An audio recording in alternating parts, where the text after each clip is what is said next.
Hi! Wanna punch anxiety in the face? Kick depression to the curb? Gallivant through a magical sparkle rainbow world where friendship saves the day? Quick, take my hand. Well, hello, darlings, and welcome to SQUEEEEE. Hi! Hello. SQUEEEEE is a tabletop role-playing game, or TTRPG, about the emotional world of being in community. And we are playtesting for you live! My name is Kitch, and I will be your chronicler today. That means I'm in charge of herding all of these weirdos. Herding. Herding. Oh, I thought you said hurting as well. Emotionally, maybe. Anyways, let's meet the players today. First up, we have Greg. Hello, I'm Greg, and I'm playing RepairBot 057, typically shortened to Repot. Repot is a construction bot. Repot has recently fled a city where it caused an accident due to its failure to maintain itself, let's say, for now. And Repot is very interested in accessibility, in particular because Repot itself has some difficulties in actually moving around just because of the lack of maintenance. It can get wherever it wants, but usually pretty slowly. And Repot loves building. It's a construction bot. It just makes sense. Doug. Hi, I'm Doug. I'm going to be playing Trinket. Trinket is a very odd little creature. He's about 4.5 feet tall-ish, made of a bunch of objects that are held together by the emotional attachment that people had to those objects. He kind of uses that energy to hold himself together and kind of came into existence about 2 years ago. He's kind of trying to figure out why he came to be, and that's kind of what his journey is all about. And Dan. Hi, I'm Dan. I am playing Zipper. Zipper is a what would be described as a jellyfish girl. She is the local delivery person for the town of Tine. So imagine like a girl, but make her jellyfish like esque. So she's got like translucent skin. You can see her internal organs through her body because she's translucent. But she also wears roller derby attire because she's squishy and needs to be protected. So she has like roller skates on, elbow pads, a helmet. Her tentacles just like pour out of her helmet, like because she's a jellyfish. And yeah, she's zipping around all the time. Get it, Zipper? You get it. And last but not least, Hello. Ray. I'm Ray, and I play Dazzle Bright. That's Brite. Dazzle Bright is the owner of Supernova, only the best cafe in Tine. And no one else would say any differently, would they? Dazzle Bright is a Malabar giant squirrel, which if you don't know what they are, I really recommend you look it up. They are these beautiful, multicolored, rainbow-esque squirrels. And Dazzle has sparkles surrounding them at all times, and the sun always hits them at the exact right angle. Because they are beautiful, and they are the best. So, grab a snack, and maybe some tissues, and come be our neighbor, as we find joy in the journey, and celebrate our authentic selves. Because life is hard, but we can have fun in the meantime. Cheese! All right, so we're going to have Ray read our previously on. Previously, on SQUEEEEE. A speedy mail-delivering jellyfish, a rusty mass-manufactured repair bot, a memory-fueled mound of tchotchke, and a reluctantly beautiful and beautifully reluctant rodent meet, disband, and meet again under the gentle guidance of the owl, Dahlia Geraldine. The two animated inorganics become neighbors. One gets brought back to the land of the living by an electric shock from the rollerblading jelly girl, and the shiny squirrel goes through a poor attempt of making friends, if that's what you want to call it. All 4 unlikely party members find themselves at Dahlia's workshop and are asked to go on a quest to retrieve an item from Harold to help out the Meekums, a family of apple farmers who are having a hard time keeping up with business in Tine. The jittery owl seems a bit on edge. Her daughter Gris has been keeping to herself. Auntie Meekum is overwhelmed with her workload and one of her nephews is missing, but not long enough for anyone to worry. Other than that, though, it's a perfect day as any for a group of unintrepid, soon-to-be adventurers to set off to face a cloud of miasma with their beautiful but not fast horses, Cherry and Veronica. Gorgeous. So you have just left the junkyard after picking up some spare tires for your wagon, and you are starting to make your way down the road. Now, clarifying question. Yeah, go does for it. our wagon have tires or wheels? Wheels. It's Okay. super important that I just y'all. want Yeah. Well, I want to make sure. Do we have like rubber tires? Because that'd be hilarious. Yes, you have rubber tires because you picked them up at the junkyard. It makes the wagon roll more smoothly. And also allows us to have a flat tire, which is super great for a story. Well, Repot said he grabbed 2 more, or it grabbed 2 more yes, from the so we junkyard. have 2 spare tires. On the 4-wheeled, we did say that it was 4-wheeled, covered wagon. So we are taking off down the road, and it's it's still the same day, really, isn't it?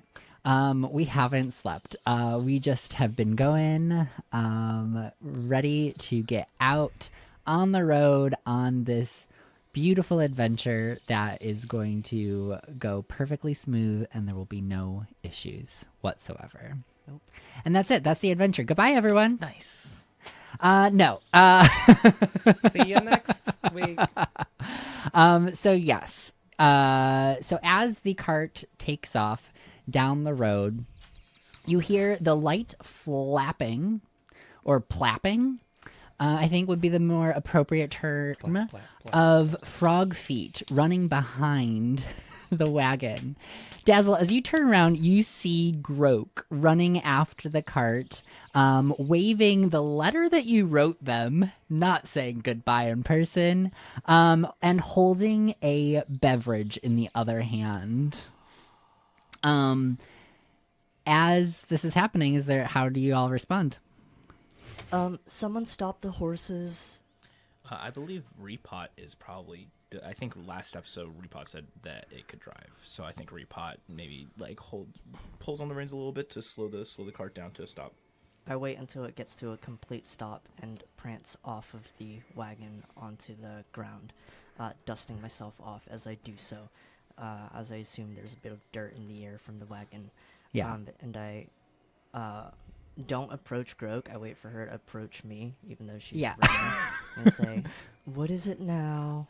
All right, so plop, plop, plop, plop, plop, plop. Dazzle, I got the beverage for Zipper, just like you said. Also, goodbye. I will take care of the shop, I promise. Okay. Well, how did you know what Zipper wanted? I believe they said she didn't want anything last time. Well, what she told I me. just gave her a classic glass of water. I figured that would be a good option if she hadn't ordered anything. Yeah, that is good. Hold up. Here, let me take this. And I hold it and I say, "Do you mind prestidigitating it? I believe they like salt water." And so she like stands back holds the glass at arm's length and puts her other hands to her temple, and she concentrates really, really hard as you see the water start to cloud just ever so slightly. It's like a very, very, very subtle shift, as if no magic has been cast at all. And then she holds the glass of water, now salted, up to the carriage. For you, miss. Oh, thank you. What is it? It is just the finest glass of salt water. Oh, what kind of soap did you use? This is exquisite, by the way. It tastes delicious. Sea salt.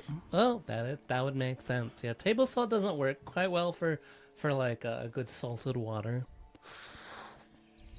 I only hire the best of the best.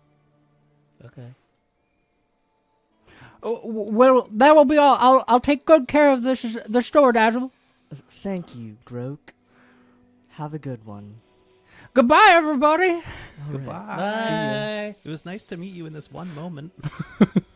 And she turns around and plep, plep, plep, plep, plep, back down off the road towards Supernova.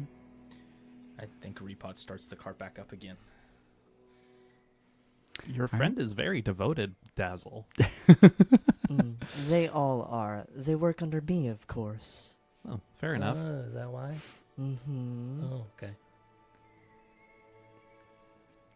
Lot of rules. Yeah. Seems like at that place. Well, if you want to be the best, you've got to put in the work. Oh, fair enough. I guess I could take a page out of your book in that sense. Yeah, you could probably take more than one. Well, I'll start taking notes. All right. So it's about this time that you start rolling past Charles' garage. This is just a little bit separated from the junkyard, so you haven't made it very far quite yet. And you pick up this tune on the wind. Just a little faint at first. Sound of the electric guitar.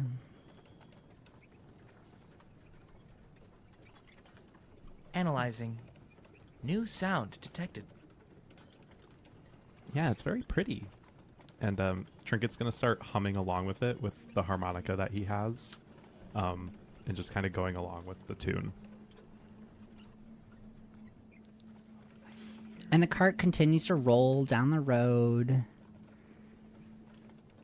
The sound of the guitar fading off in the distance. Trinket jumps off the cart.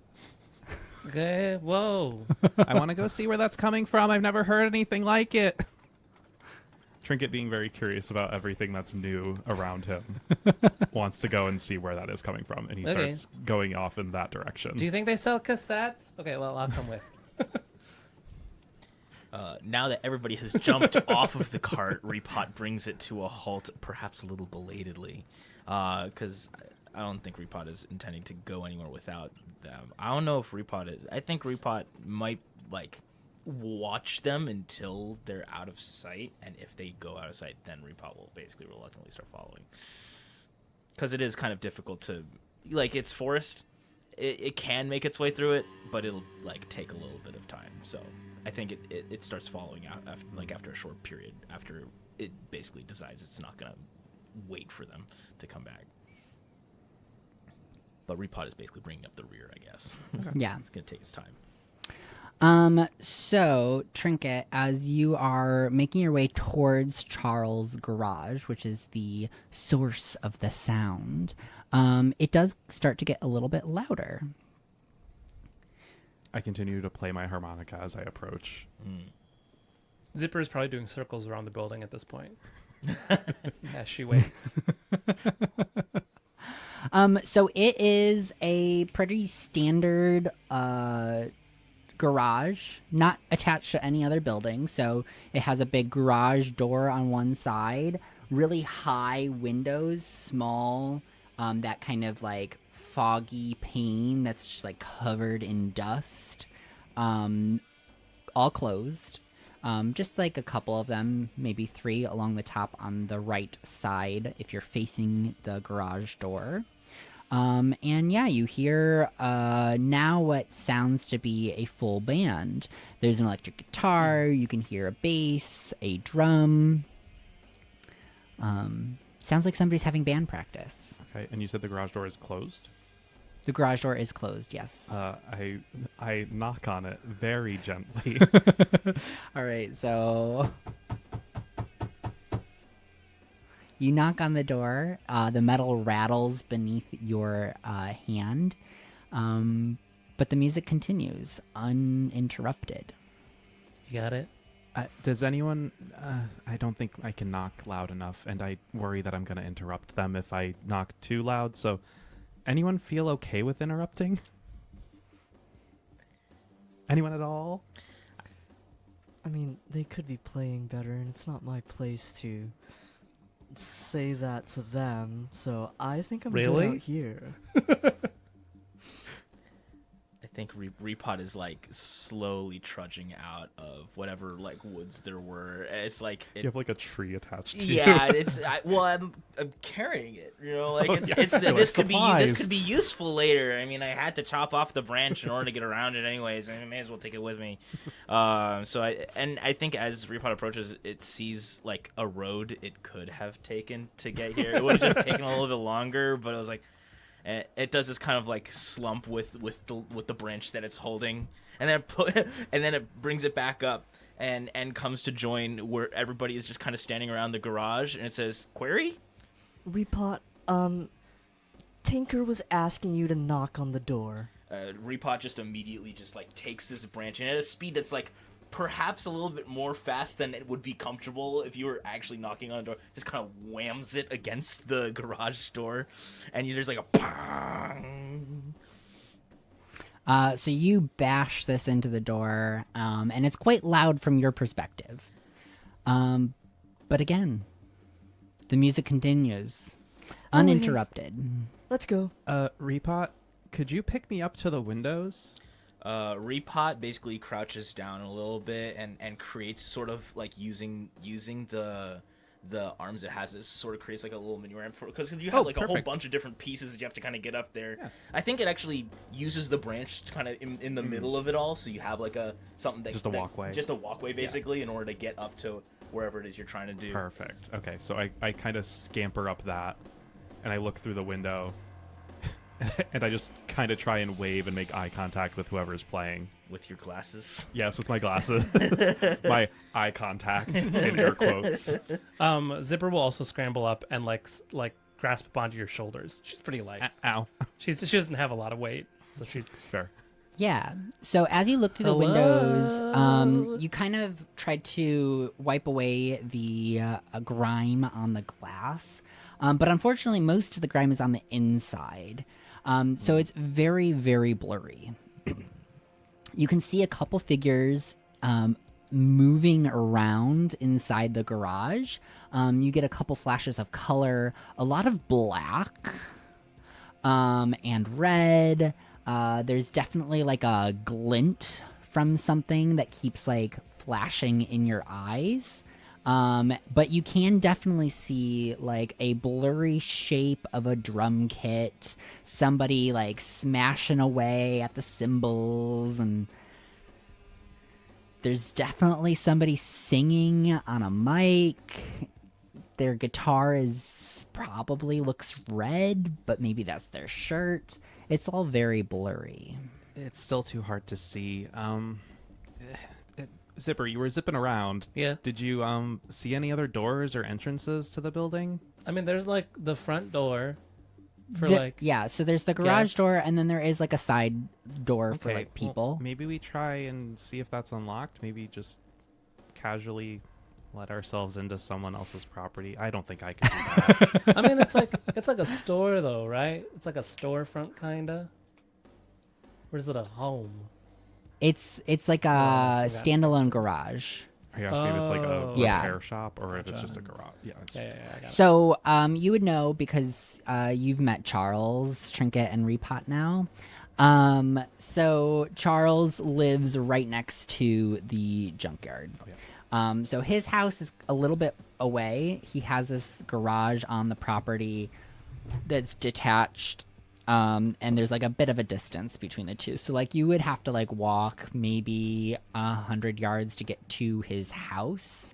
But this is technically like his property if you continue on beyond the threshold of the garage doors. I guess it would be okay if we didn't ask for his permission since we already know him. But then who's playing in his garage? I don't think Charles is one to play music. think Repot's still here holding the branch, I believe, like at the bottom, probably next to the garage door. Can Repot take a look at this garage door and see if there is a way to just open it? So it's a pretty standard garage door. It has one of those little silver handles in the middle of the garage door that has the keyhole on it. You normally twist these to unlock the latch mechanism, but as like you're fiddling with it, it does seem to be locked. It is in the locked position. They would have kind of a mechanical contraption on the inside that would delatch the garage door as an alternative to this turning mechanism. Gotcha. And then the side door as well is locked if anybody goes to check it, with a door or a sign on it that says "Keep out band practice." Okay, well, they said no. Yeah, let's just go. I don't know why we're here at all. I want to see what's making the fun noise. Oh, that's probably a guitar. Okay, but I've never seen a guitar. Oh, well, it's got like a long neck, and then a body, and then Like an it's got a- ostrich? Yeah, kinda actually. Like if you took the legs away from an ostrich, and then it couldn't spread. Well, its wings kind of could. If it did this, the wings could work. So like if you stretched out an ostrich and took its legs away and put strings on it, it's kind of like That sounds horrific. But it's made out of wood Then how's it like an ostrich? because it's shaped like an ostrich. It's got a long neck and a head. That's kind of bird shaped actually. Okay. I think as this explanation is happening, Repot literally just pulls out some cord and string that it has and just like stretches it between, like basically using the branch essentially, like just as a physical demonstration, just affixes some of the strings to the branch and just starts plucking at it as an example. Oh, okay. Gotcha. So it's like a string instrument? Yeah. Okay. Repot's putting down a sick beat now. Exactly. And I think with another leg, it's gonna bang on the garage door to make like a beat. Rival band practice. Start playing the harmonica loud. Exactly. So one way to get their attention is just play different music out of tempo from them and really mess with them a little bit, so they have to stop. Honestly, I think Repot keeps banging on the. I think as part of this demonstration, Repot just keeps banging on the garage door as part for its own drums. So we shouldn't do that. We don't want to interrupt their band practice. Yeah, the sign says don't interrupt. Okay, that's fair. I just was interested, but I guess if no one else is, You we can. asked if it was a string instrument, so you know other string instruments? Well, yeah, there's violins. They play them at the you amphitheater. go. Oh yeah. Yeah. Well, violin but bigger, and you play it like this. And less You ostrich. strum it as opposed to do do do do do. Oh, Repot does a killer solo Yes, with the string. with the string that's With the attached one to string. With the one, yeah. It's not exactly a really resonant branch or anything. It's just No. It's like the sound of a string strapped across something. maybe and it's Repot just has kinda- like a microphone and can artificially amplify it through speakers that are on its body. That's interesting. I think I like that. Repot definitely has a microphone, right? I think maybe it just does that, just like it simulates its own amp. Oh. All right, should we go? Yeah, Let's I probably guess go, that's right? fine. I'll just come back and see them later, I guess. Yeah, you do live like I think I can see your house, like the little tippy top of That's your true. house. That's true. I think Repot chooses to take the road instead of going right through the forest this time, and it may, it'll go a little bit further on, but it's like so much easier. Zipper takes the woods. She's got her all-terrain wheels on, so she's good. Come back and the horses are gone. All right, so you leave the garage, this mystery looming in the back of your mind, and make your way back to the wagon. Not really a mystery. It's a band practice. But who's in the band? Trinket wants to know. Charles definitely won. Definitely, I don't know about that. Last time we saw Charles, he was taking a nap. And you all load back up into the wagon, The wagon takes off, the wheels turning over the dirt road, and you start to make your way again back out of town. The sound of the guitar and the drums fading into the distance. I think Repot kept the branch with the string on it. Trinket is still Never know. humming the tune. Might be able to repurpose this for later. Watch your swings. Keep that away from me. I think as Repot drives, it's like experimentally plucking at the new instrument that it's made. Trying to keep its eyes on. It can multitask, of course. It's a robot. Dazzle, have you ever played any instruments? Have I ever played any instruments? I come from a family of musicians, actually.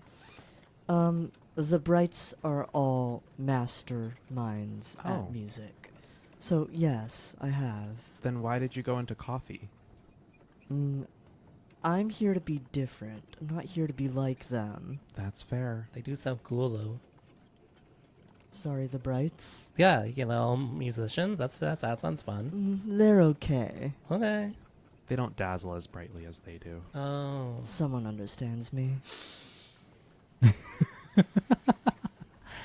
And just as you are turning down the road off towards the exit of town, you do notice that in the distance, now fairly far away, the garage doors do open, and you start to see some figures exiting the garage, and you get a glimpse of one of them, the guitar player. Definitely green. I think Repot has a zoom feature on the camera, and it just turns around and tries to get a closer look as Yeah. much as possible. Yeah. See if it looks anything like, say, an orchard family. Yes, so you zoom in the Enhancing. and as soon as you get them in your field of vision, it does look very similar to Mishka, who you met earlier today. It's not Mishka.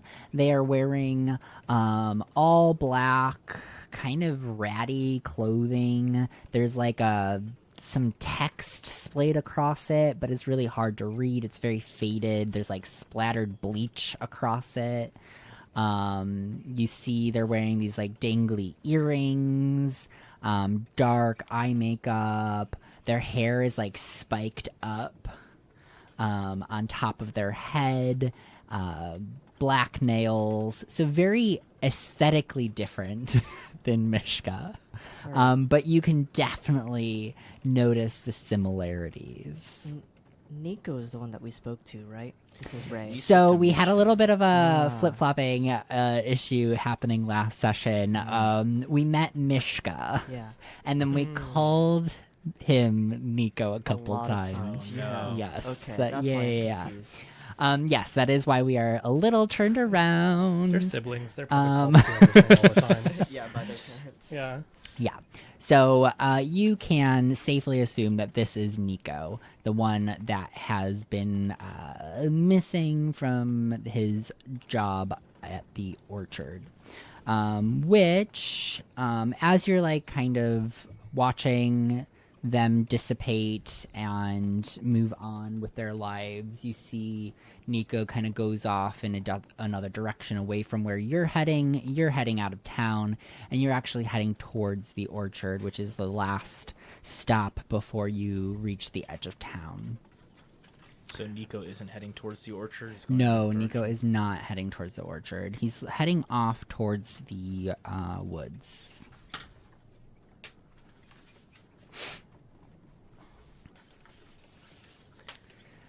And so he disappears eventually from your field of vision as your wagon continues on down the road. Eventually, you see the orchard on your left. You pass Supernova along the way, as well as the old mill, the Joyful Jamboree Festival field. That's my favorite spot in town. It's fun to dance in. There's a lot of open space. Oh. Never been. Should probably go. You should go. It's a great time. and eventually you also pass the orchard, now exiting the town of Tine, and you are off on your adventure. Tally ho! I think people say that sometimes. Sure. Trinket makes a note of that phrase because he's never heard it before. So it's a pretty calm 30 minutes of exiting the town. There's not much outside the town limits. Tine itself is rather small, and the surrounding area is just fields, rolling hills, some scattered farms, some of the farms that are a little bit further out of town, but not too much else. I think Repot is keeping an eye on the road because the whole reason it was in Tine in the first place was because of a bump on the road, and it's trying to make sure to verify that it did a good enough job fixing that when it first got here. Yeah, Zipper is out of the wagon by this point. Just like probably roller skating circles around the cart. Trinket's sitting up front next to Repot, looking at the horses, just like, they're so pretty. Dazzle's checking out their nails. Fair. And the sound of cicadas in the, I think we said it was July, or at least he established it was midsummer. The sound of cicadas starts to swell in the countryside as you are making your way first towards Chorus. That would be the first stop on this trip. Got my letter to the person in chorus. Who's Yes. then going to give us the thing? Have you ever Yes. been to Chorus, Zipper? Yeah, a couple of times. That's fine. Just again, just passing by and I'll like deliver things. What's like kind of the thing that they do in that town? I've just never been. That's an excellent question, DM. Or chronicler. Chronicler. What's the thing they do in Chorus? Yeah, what is Chorus known for? Anything in particular?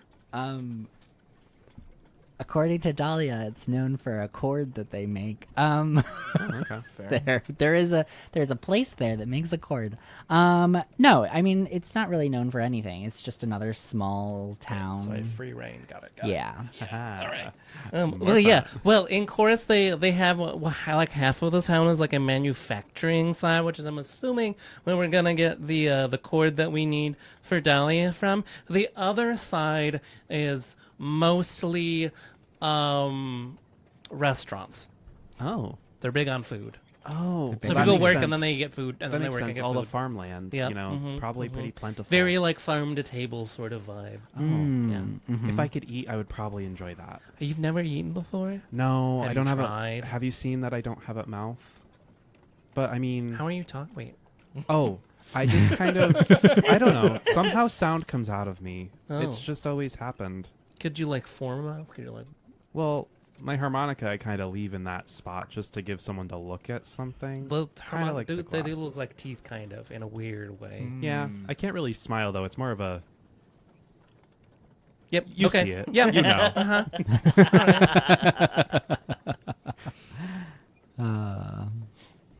Have you eaten before, Mr. Squirrel?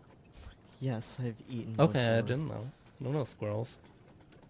What do you guys like to eat? What's your favorite? Fish, Oh. sardines in particular. Oh, The saltier, the better. Dazzle. I enjoy pecan pie. I've heard great things. Doug loves pecan pie. Just for everyone listening.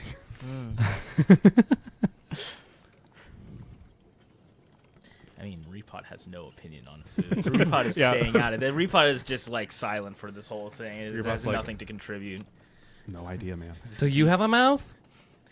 Repot has a speaker, and it just kind of like plays back like one of the recordings it made of the guitar that it had been playing earlier, and that's literally all it does. Oh, so no, got it. But still really cool to be able to I mean, do. yeah. Do you have a mouth? Yeah. It's just a Guitar riff. solo. I'll take that as a no. It's about this time when you start to notice a strange sound coming from beneath the wagon. It's almost like a wet kind of slapping noise.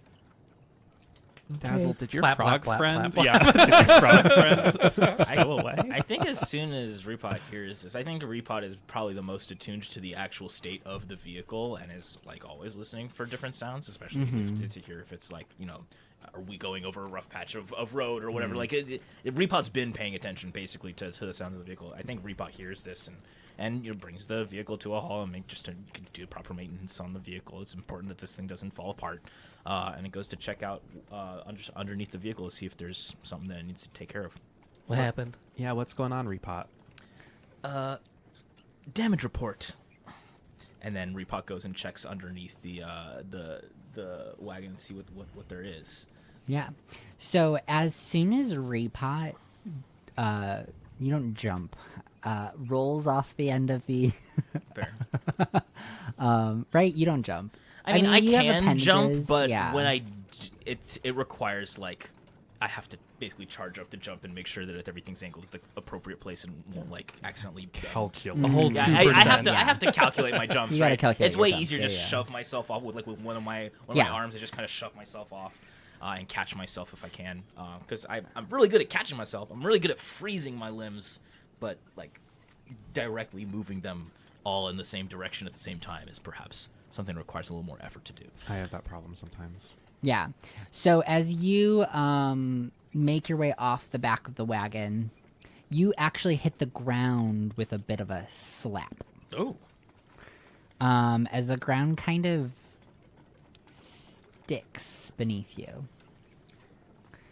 And you start to move your appendages, and it feels like you're kind of pulling away from the ground, like it's kind of tacky. I think Repot says entering zone. It's sticky. To kind of let the other people know that there's some kind of it is basically just like hazard identified, and it kind of begins to it take I think a close look at the wheels to see like how the wheels like maybe are you know dealing with the stickiness of this road. And it is, you know, able to move around. I'm sure it's like strong enough, but it is kind of noticing a drag on it as it tries to kind of Exactly. maneuver, you know. Yeah. And that's all it is. You can kind of see as you pull away, there's like those strands of like a sticky residue kind of pulling away. And as you inspect the wheels, you do notice that there is a little bit of buildup. Just like a residue that is just coating the wheels ever so slightly. You see a couple of those strands of this sticky substance kind of pulled from the wheel to the ground. I think Repot does it starts trying to run an analysis on what kind of substance this is, and then most specifically it's trying to figure out, is this like, where does this end on the road? Like, is this just like a puddle, or is this something that we're gonna have to deal with for like a good amount of time? You know, if we just can we just go forward and have it stop, or is there more of it kind of ahead of us that we're gonna have to deal with? Yeah. So as you're all sitting here in this moment, you just kind of get this wave of jitter kind of flow over you. Like your heart starts to kind of pound a little harder. You feel just like a slight stimulation run up your body, kind of gives you almost a shake, but not quite. Just kind of like, yeah, almost like the chills run over you, but not quite the chills. More of a shake. I think Repot, who's not really used to having, say, you know, emotional things happen to it, still feels this shake in a way that kind of surprises it. Like it's like it rattles a little bit, and it's almost like an earthquake or something. I think that's Repot's kind of first guess of what's happening. It's like, whoa, because it's not used to any kind of. Well, I mean, it doesn't have a heart, right, to beat faster, but it definitely, like, there maybe an engine starts whirring up a little bit more inside, you know. But does it see any more of like how widespread is this sticky stuff on the ground? Is it like visible, or is this Not really, not unless you're up close, and that seems to be the problem. Like it wasn't noticeable at first from like the Even wagon to on the the ground. wagon. You didn't quite notice it. It was really when you got closer. It's like little spider webs How How are are- the horses reacting? Yeah. They're definitely like not in love with this feeling. Like they're definitely like you can tell that their steps are a little bit more labored. They keep picking up. Now they're kind of like at a stall, so they keep picking up their hooves and kind of pulling away from the ground, and then stomping them back down with like a How are Zipper's wheels? Because I was zipping around outside. yeah. So you're feeling the drag as well. Everything is starting to feel slower, stickier, stuck. Can I still skate, or am I like? You can still Forced to skate. walk I'm on my not. skates? Yeah, you're not You gotta like really use your being calves. pulled to that level where you can no longer skate and do your main mode of transportation. But it's definitely you like you feel it. You notice that there is a difference. Ugh, this is gross. I don't like this. Trinket's gonna try and calm the horses down a little bit so that they're not feeling as like off put by this situation. Dazzle's a little frantic. Like, no, this won't do. They were beautiful, and now they're sticky. They were beautiful, and we have to keep them beautiful. Look at Dazzle, them. are you okay? No, I'm not getting off this wagon. You guys are gonna fix this. I can't be stepping in this. This is gross. What if we used some fabric and put them around your shoes so that you didn't? Okay. We're not doing that. Okay. Okay. What if Repot carried you? I mean, we still need to get the wagon going, so I just mean Repot can get rid of the goo or whatever, and I'll sit up here. I think as Repot like hears this, Repot starts like making its own way, like in front of the horses, and it's basically just dragging essentially just a finger in the ground to see like what happens after. Like, is it possible for Repot to clear a path through this, or does stuff just kind of like slowly like basically just, does the stickiness sort of go back into it? Like, is this something that we're going to be able to like kind of clear our path, or is this something that we're going to have to like just like pull through essentially if Yeah. necessary?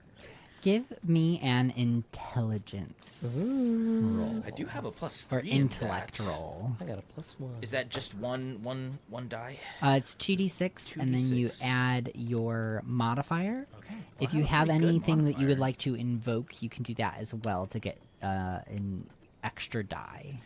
Well, I do have like an aspect called testing hypothesis, which I believe this is an experiment that Yeah. Repot is doing. I think that would count. Yeah. Okay, so you can roll three d6, and take the higher 2 dice. All right, that is. Oh, higher 2 is 10, then +3, so 13. 13. So that is just a regular success. So yeah, you are able to really take your time and understand how this is working. And there's a couple things that you're going to start to notice. One, no matter how much you kind of try to scrape at the ground, you like are moving things like dirt is being moved, Yeah. grass and leaves and detritus are all being moved. But it doesn't seem to be clearing away the stickiness. It's almost as if the stickiness is like coming out of the pores of the ground itself. Like everything is just kind of like giving off this sticky residue, like sweating it. Zipper, since out of character, because this is not something Dazzle would ask, but since you're a little further out, do you think Does it you get would worse? Yeah, is it like a puddle, or is it like specifically the road? Like, do you think you would be able to see? Oh, You could go yeah. around. Yeah, so Zipper, you can kind of continue down the road a little bit more, do a little bit of off-roading as well, and Investigation. investigate. Yeah. Does it get worse, right? So what you, Repot, to even finish up what your experiment gave off, you're starting to realize and remember Dahlia's words about there being a little bit of an issue up the road with the miasma. And that jittery feeling just continues to kind of gloss over you in waves. and you're starting to realize, oh, we are at a miasma event. Something is at play here within the collective consciousness of the world. I think Repot says, status report, miasma. I think that's just the way it communicates what it believes is happening. Question. Yes. How common are these? And like, would it be reasonable for us to have experienced a miasma effect before? Yeah, so miasma is pretty normal in this world. It usually presents itself in pretty mundane ways, and usually dissipates pretty quickly. But y'all would know that, like, miasma can get bad, especially when it's centered around, like, really big events. Like, there have been, like, giant losses within the region where a leader has died, and that has put an entire miasmic cloud over the town. So, pretty normal. You understand what miasma is. There's nothing weird about it. But just the fact that it's here. Is there a way for us to determine, like, a direction? Or is it, like, can Repot figure out, like, where it started just to kind of triangulate, like, a place that it would maybe be centered around? Like, does it get worse or better based on where I go? So it's a very broad thing that you are currently in or entering. As you're like, as Zipper is going out in multiple directions, as you're kind of investigating, it just continues to be sticky. It's just like this entire area is just slightly sticky. So, like, we could just keep going, but it'll take a while? Is that what you're saying? Yeah, so mechanically, it's just that it's sticky. Like, Okay. y'all, there are no real mechanical effects at this moment. All right. I think Repot, like, does its best to scrape, like, some of the residue off the wheels before we get started again, but with the understanding that it's gonna probably It's just gonna have to build do right this back up, again. and yeah. and it's just a but may as thin well. coating, just a little Just enough to be there. just a little bit, just enough to notice that there's something happening. Okay. But I think we should just keep going. Yeah, I don't Yeah. find. Do I find anything doing my like further out scouting? No, it just Okay. keeps, it's just sticky. Just Yeah. sticky and sticky and sticky. It's just more sticky. Great. I find Just- one of the more annoying miasmic events I've been in. Mm. I can't like. She like is still skating, but she's like really putting a lot more effort into it. Freaking little kill her. Well, it's really leg day. Yeah. Repot, like, just points at the cart, just suggests, like, just, like, basically just tries to just hop on. Like, No, I'm good. I'm still faster than the cart. Okay. For now. We'll see if the miasma. I almost said the asthma. Miasma gets worse. Fair. And as you continue down the road, Trinket's worry comes to pass. As you start to notice the horses struggling more and more the further on down the road that you go. They're now kind of huffing. You can hear their breath is quite labored as they lift their hooves and they snap back down to the ground. The pace of the wagon slows, and eventually it comes to a stall. I don't think the horses like this, you guys. They're not doing too good. That wave of emotion starts to hit you more frequently and with greater amplitude. Well, we're definitely headed towards the center of this thing. I need someone to fix this end now. Your heart is starting to race. Well, we can't fix it from here. I think we gotta go. You that feel a way. lump in your throat. Wow. I think we're gonna have to figure this one out, gang, or at least try and help whoever might already be there. Oh, I think I left my wallet at home. Repot, do you mind carrying me back? That's like 3 hours. Repot doesn't even bother responding. No, actually, no. Repot says negative. All right. I guess we go by foot. I mean, you can kind of walk, and she's walking on her skates at this point. Right. But basically, it doesn't seem like the cart is going to go any further. I think Repot takes a close look. It sees that like a bunch of residue has probably built up on the wheel. Like this is not something that is going to be able to be like fixed until like it's not sticky, Not it feels easily, like. no. Not easy. It would take like a couple hours.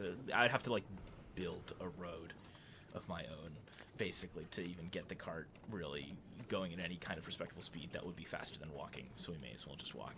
But if it's seeping out of the ground, it would just seep up into your road as well. Yeah. Yeah. All right, potato chips. Let's go. You gonna wait here? Someone's got to carry me. Well, I can't. I'm physically not able. I'm 4'5".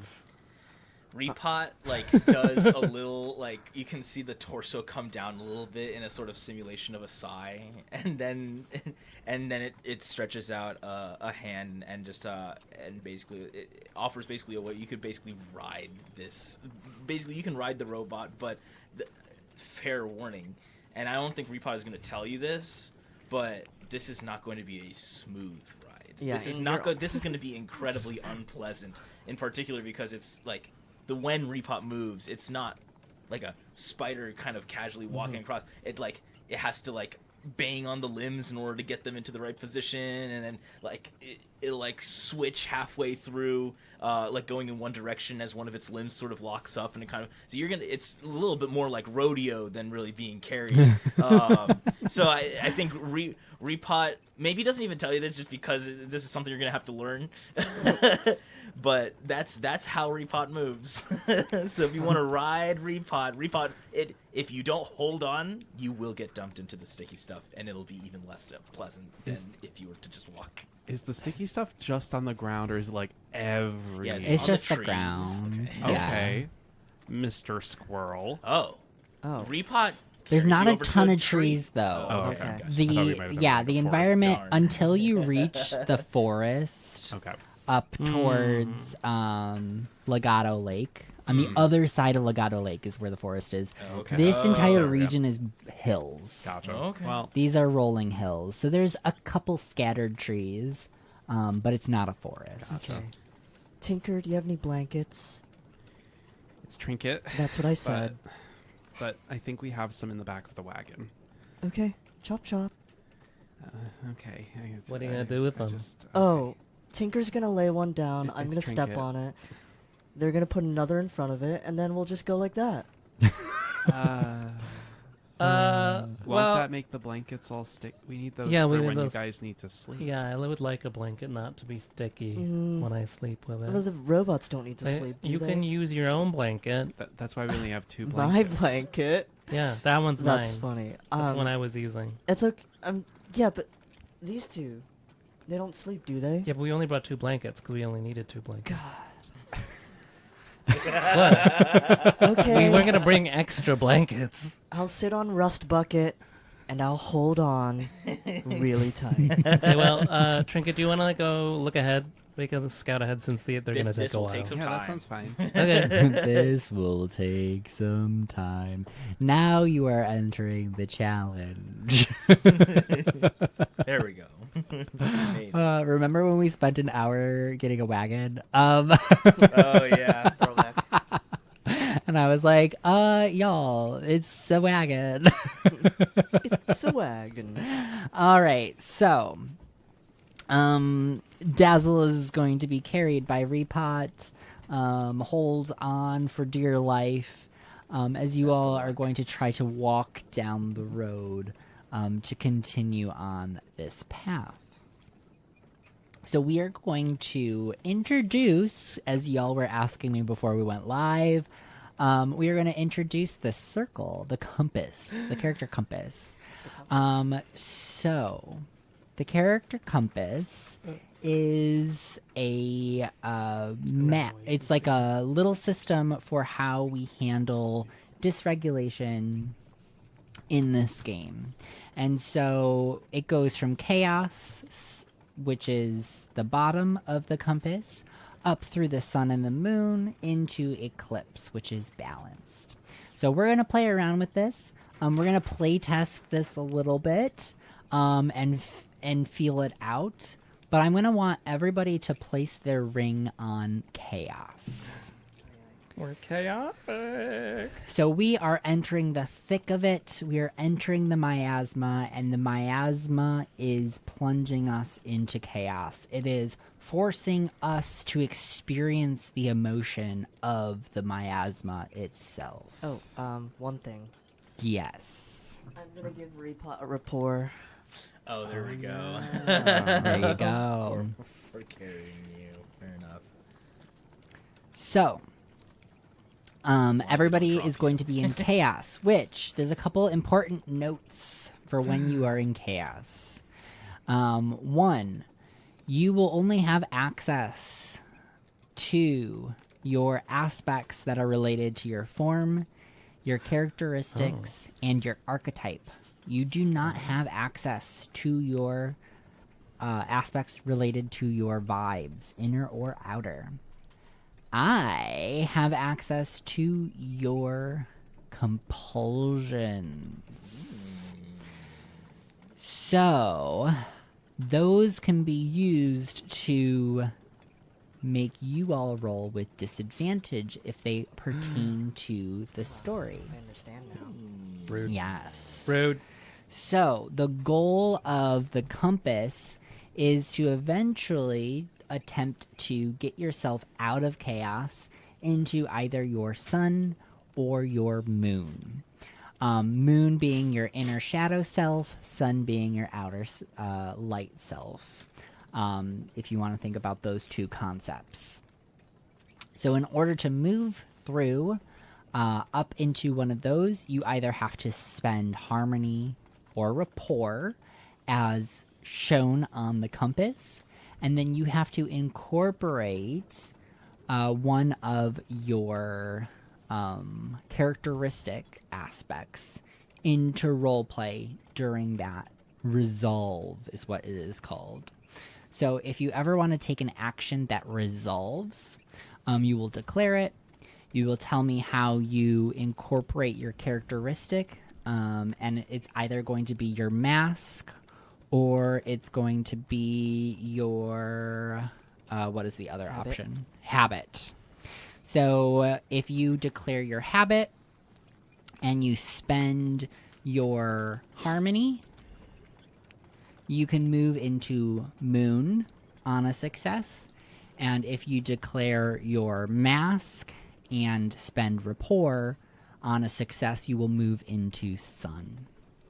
So anytime you're taking an action and you would like to declare that you would like to resolve, that is how that would play out. So we're going to playtest this as like an environmental thing. We're kind of, just for full transparency, on the fence about whether or not this compass should come into play for environmental miasma.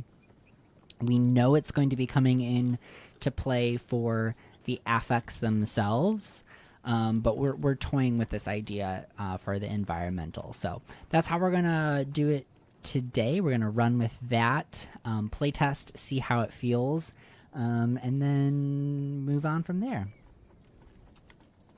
So, you all are starting to walk down the sticky, sticky road. And it is a trudge. You are feeling very, almost agitated. Your heart rate is increased. Your breath has shortened. And you feel this wave of fear start to wash over you.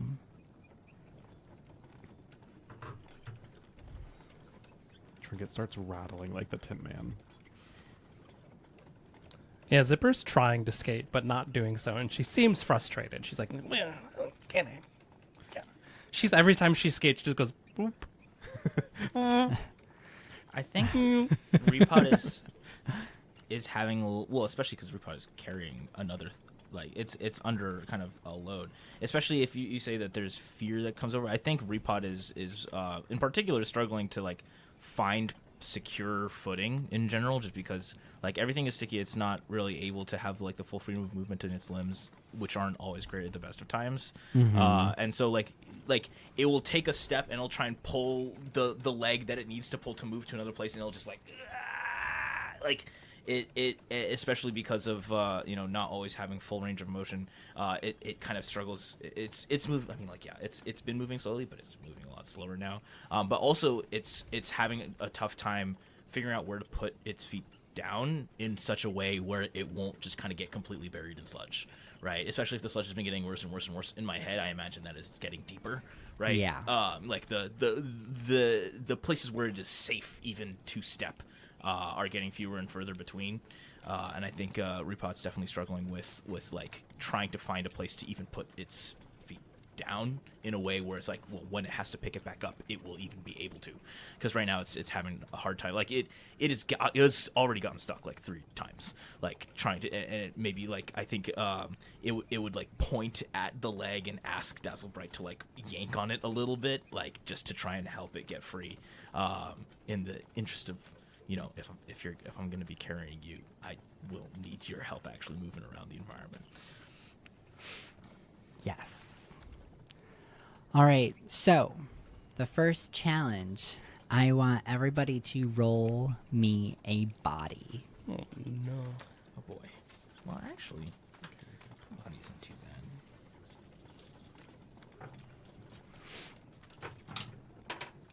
7 plus 2, 9. 9. I got a 9 on body. 8. 11. 8. All right. So we are going to consult our success map again. So in our consolidated rules, we are consulting whether or not we are successful. So a 10 or more is needed for a straight success. So I think that I heard 111. Yes. So there is one of you that is purely successful. Who is between a 7 and a 9? I think The rest the of rest of Yeah. us. Okay. So what we call that is sacrifice. So you are successful with a sacrifice. So you are going to take 1 point of damage to the associated attribute or skill, and that's how these will run. So since you all are using your body in order to overcome this obstacle, that is the point of damage that you are going to take. Now, Dazzle is being carried, so I'm going to allow Dazzle to not have to do this roll And make Repot take and an make extra Repot damage. roll an extra die and tell me what the final Oh, result an is. extra die? Yeah, and Yes. you know that's what Just I. one. what So Dazzle's you are gonna rolling choose. with disadvantage because of your party member Dazzle. Okay. I mean, I got a 6 again. A 6. All right. So 6 is a full-on failure. No, but 6 That- 6 was the dice roll. So Oh, the dice roll. Yeah. Okay, not total. Okay, No. so you are perfectly fine. Yeah. It is just a sacrifice, and you are just going to take 1 point of body I damage. think what happens is, I think the obvious happens is that all the sludge is getting into the joints of Repot's limbs. I think that's just an expected thing of now that I'm not on the cart anymore. I actually have to have weight on, like the limbs just simply sink deeper into the ground, and so a lot of that sticky stuff, I could use some lubricant, basically. There's stuff that even the stuff that I'm used to not properly moving is like almost like rusted shut in some places, and like I'm having to like basically not use certain limbs anymore just because I can't. They don't bend, and so Repot is that's the damage that has happened to Repot's body. It's just kind of clogged up with the sticky stuff. and does that mean that we move our little paper tracker. clips down one? Yes. Yep. So this is why you want to track your starting attributes and abilities, because you'll only ever be able to heal up to your starter, but you'll take damage. And so what this encompasses is kind of your overall health and exhaustion. And that is for all attributes and abilities. So you can become physically exhausted, intellectually, personally, or socially. And then when it comes to the emotional attributes of heart, voice, and mind, those can become depleted as well. If you ever reach 0, you gain a status, and you can no longer use that ability or attribute until you heal or recover. So, important to keep in mind, all of this is pulled together as like a holistic measure of your ability to continue doing things with that thing, you know? So yeah, everybody move down, and so it will reduce your modifier and bring you closer to that status.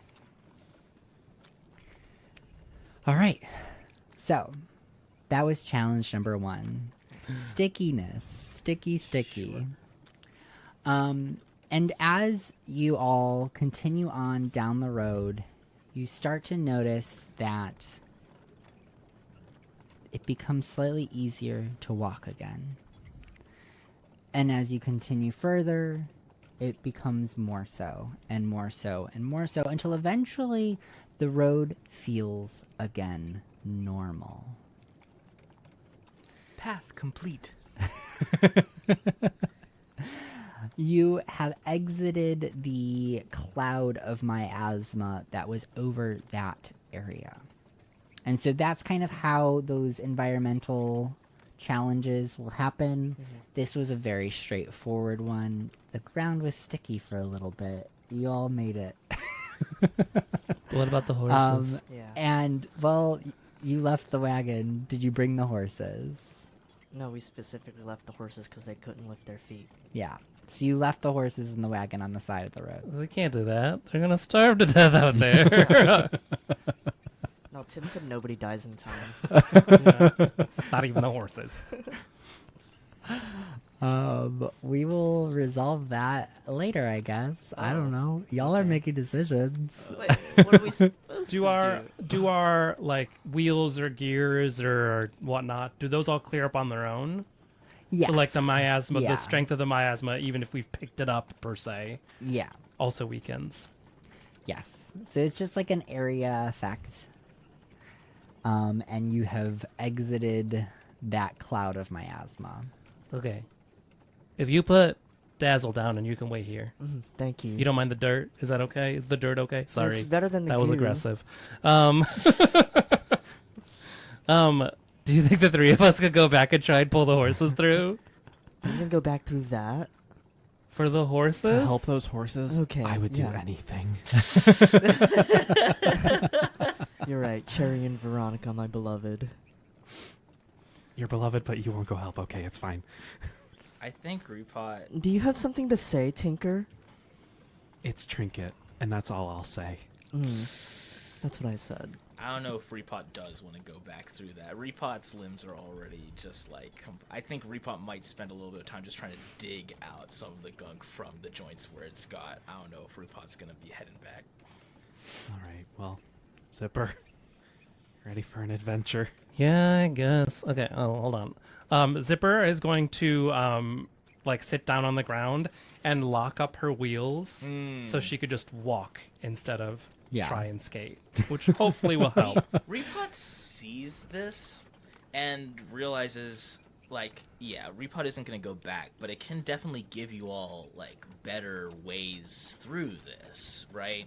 I think Repot is because Repot's been like analyzing like the way that you know it's been making its way through this experience, and the legs when they aren't submerged up to the joint have been a pretty good way of getting through the stickiness, right? Like the kind of having it be just like one long poking kind of thing that actually does make it a little bit easier to get through as opposed to wheels. Wheels kind of have a lot of crevices and stuff that can lock up and things.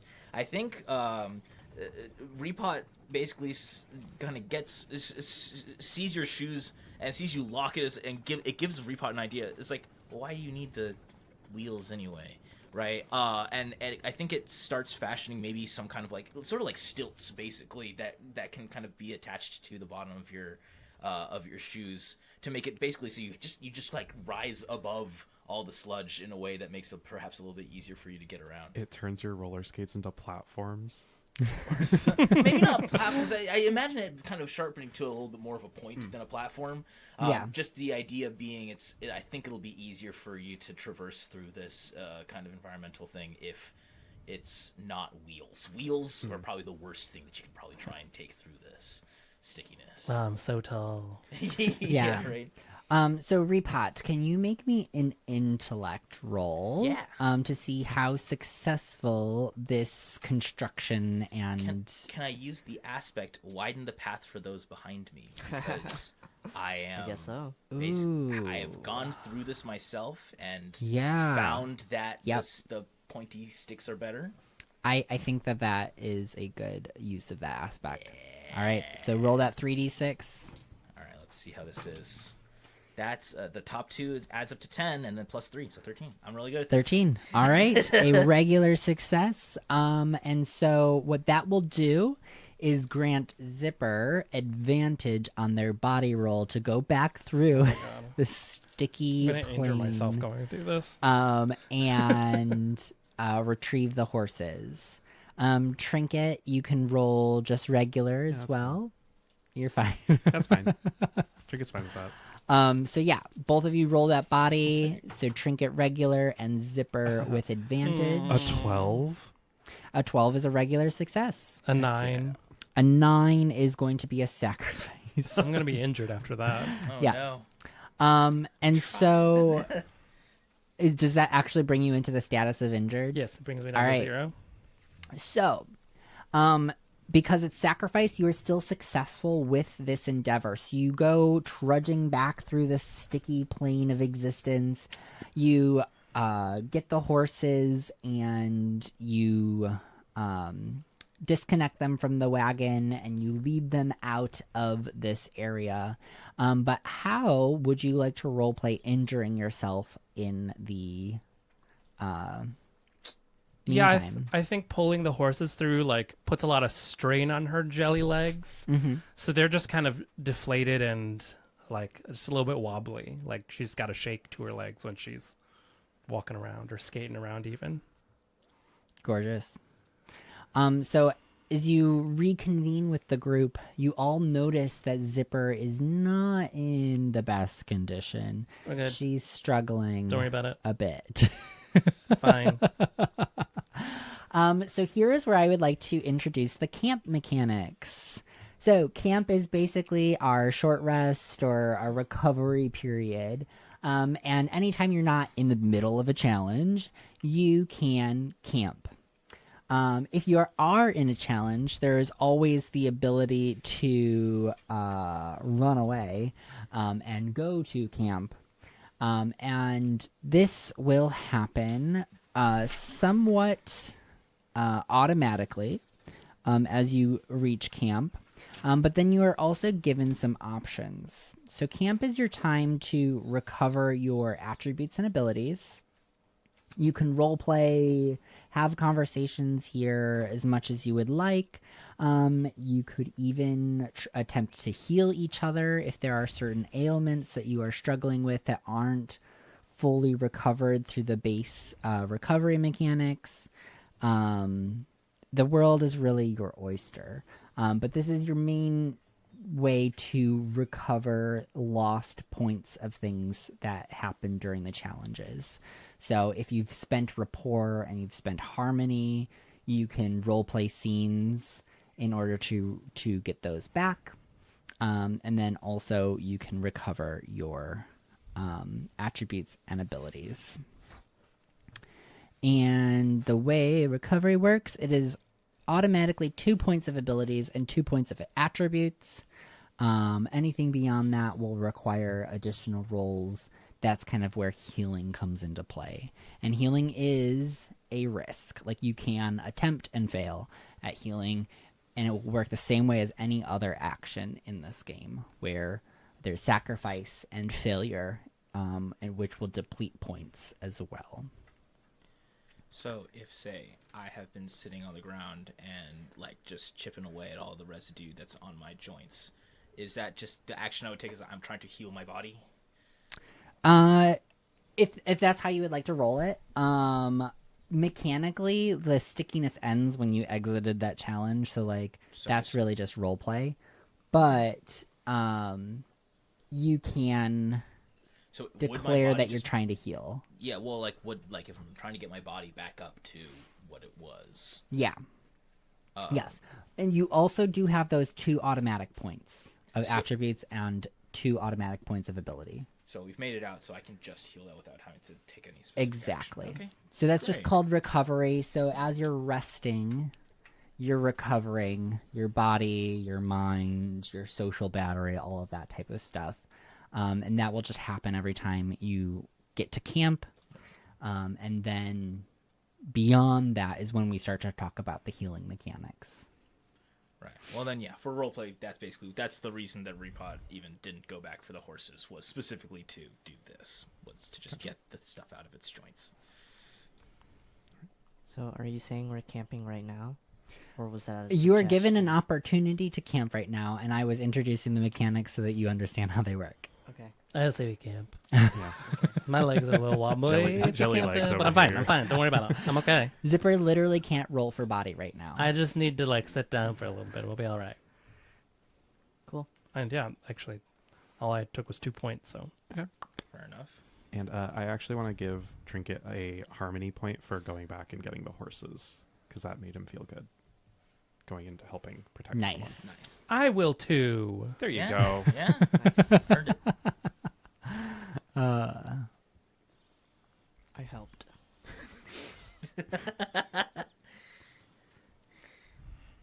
Now, anything else that y'all would like to do at camp? Any discussions that you would like to have? How are your legs doing, Zipper? They'll get there. I think I just need to let them rest for a little bit. Okay. She like taps them a little bit, and they start to like re-expand. It's like she's like adjusting the levels of jelly in her body to refill her legs. Squishing her arms. Yeah, Did you finish that salt water? I did. Yeah, I think it helped a little bit. Would regular water help at all? I mean, staying hydrated is good for everybody. Well, maybe not for you. I That's don't. true. Well, Do you drink water? I don't. no. Do you pour water through your stuff? I don't know. No, Never mind. I don't really need to ingest anything. I don't have those types of things that I can see through you. The squishier bits Oh, on the the inside. organs? Yeah, Yeah, those. I that's- don't no, have that's those. fair. But yeah, well, it's fine. It's fine. It'll be fine. It'll be fine. It'll be fine. I got water. We're good. Okay. I think Repot is interested in how the attachments for your rollerblades worked. I think Repot maybe asks like query assistance and maybe not even just assistance, but like query assistance and it points at this kind of the stick, because it seems like you hurt yourself anyway. That from Repot's perspective, it didn't work, right? You still hurt yourself trying to get these horses out.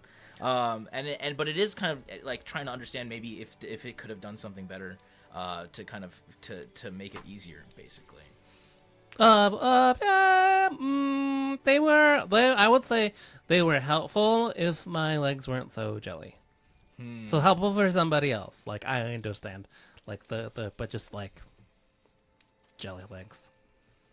Probably shouldn't have gone back in, if I'm being honest. But, we're here. We did it. I think Repot hears that and starts thinking about like, okay, so maybe you need some kind of like either a brace or something, or the jelly legs is not necessarily like a problem per se, but like especially for like carrying or like lifting stuff, like it's used to the stick legs because it has like hydraulic limbs and stuff, but it's maybe beginning to understand that like that's not necessarily true for your body in particular. Is like the controlling something that's long and sticky might not be as easy to do without some specific support.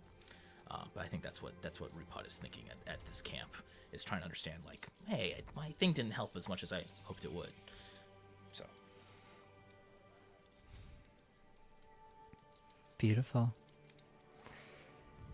And with our hearts full and our friends by our side, the scene drifts off into an afternoon of troubleshooting our past mistakes. Friends.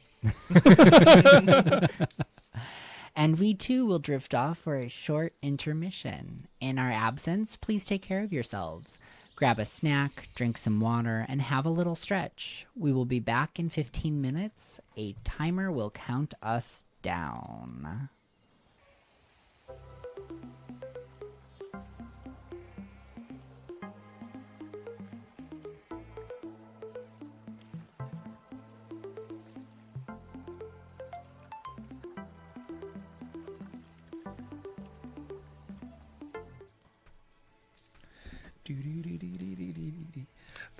As you are all sitting by, you don't have a campfire, but around in a circle, Just hanging out talking, with the horses. hanging out with the horses now, you hear off in the distance somebody call out, "Help! Help!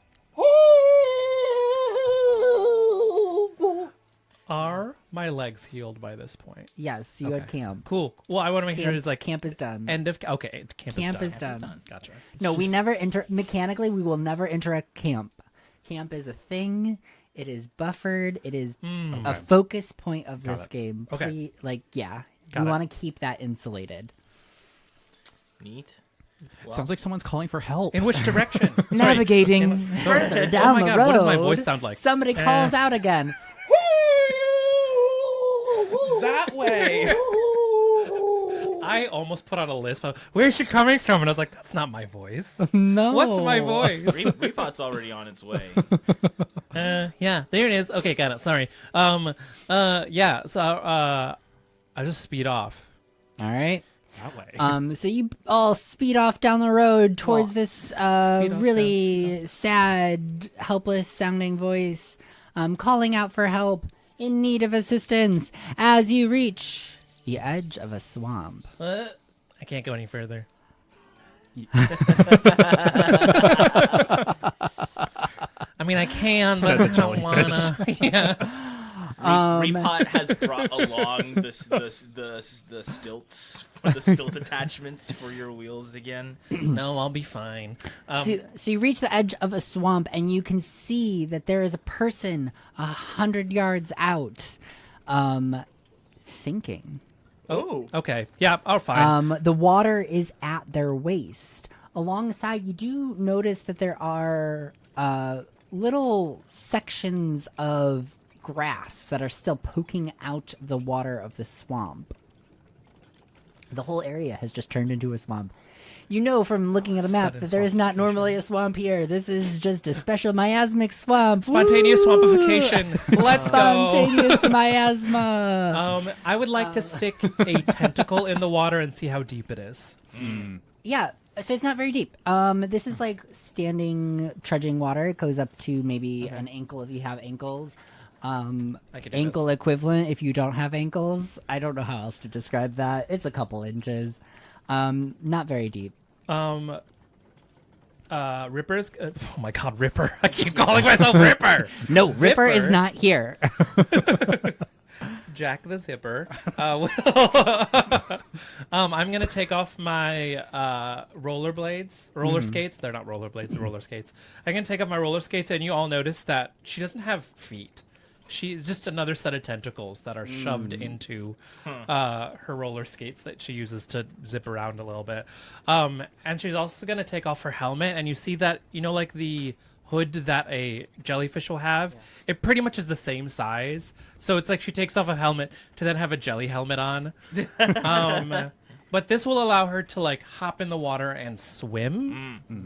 All right.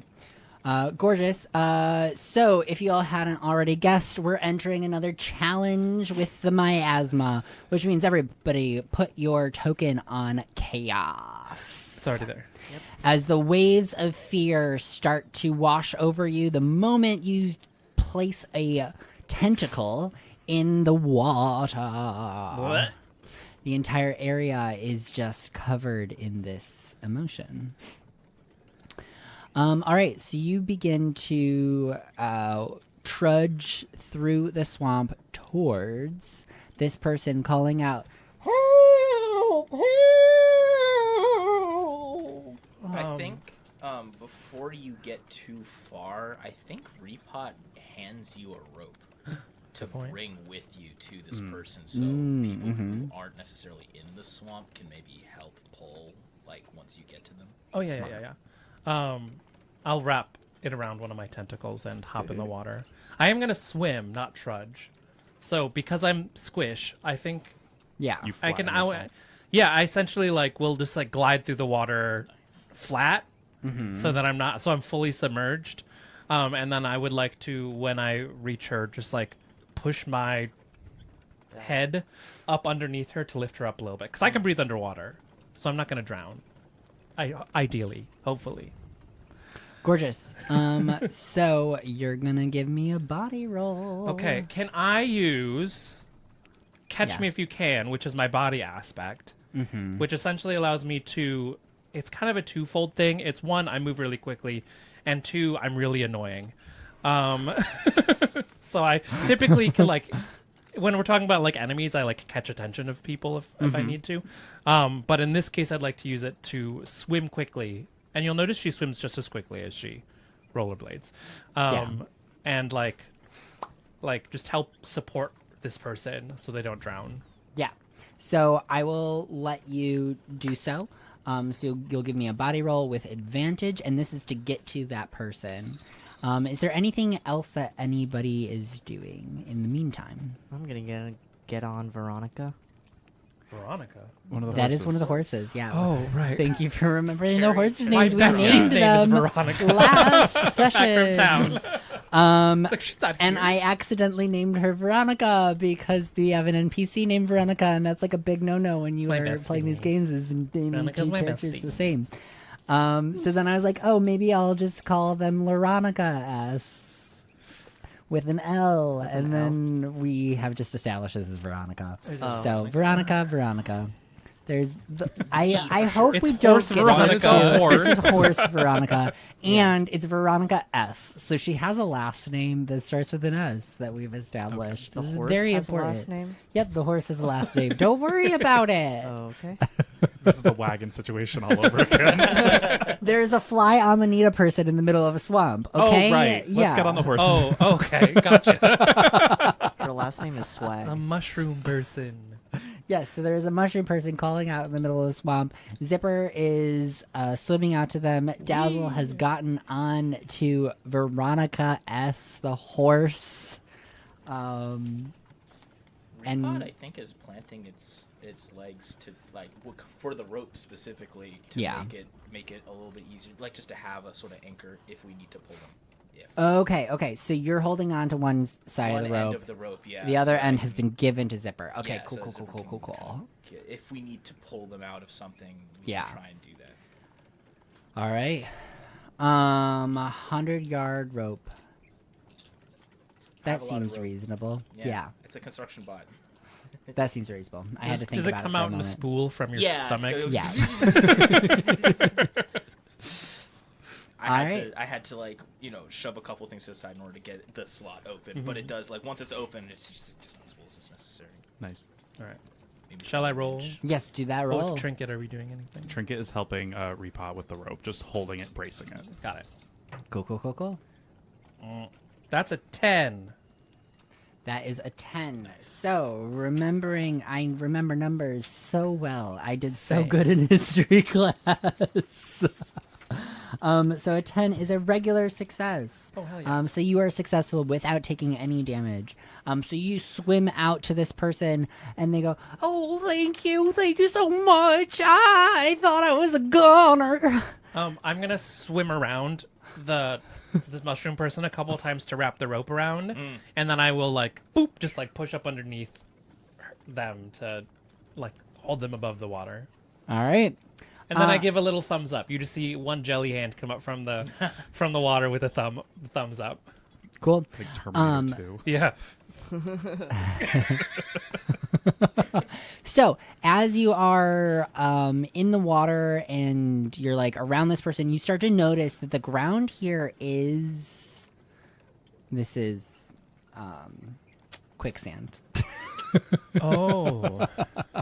Casual quicksand swamp. Yep. Casual quicksand swamp. You know, one of Don't those. worry about it. So you realize that that's why they were sinking so far, because the water was only a couple inches deep. But you're like, why are they all the way down to their waist? Because you've been swimming in this couple inch deep water. And as you put your tentacle on the bottom of the swamp here, you start to feel that it does start to sink in, and they are kind of like stuck in the mud of the swamp, and y'all are going to have to pull them out. I'm going to flatten my body like tentacles all the way out to give myself as much area as possible don't to sink. hold myself from sinking. All right, gorgeous. So you're just kind of floating. You're on top of the water, which is great. So we don't gotta worry about you, but the two people who are holding the other end of the rope, are you pulling them out? What's going Yeah, on? I think Yeah. that's the first instinct. I think a repot has like a sort of winch that it can use, but it's also helping it along with its actual arms as well, just to try and do what it can to pull as hard as it can, basically. It coils back up, right? Yeah, it closes back up. Yeah, with the winch kind of the rope.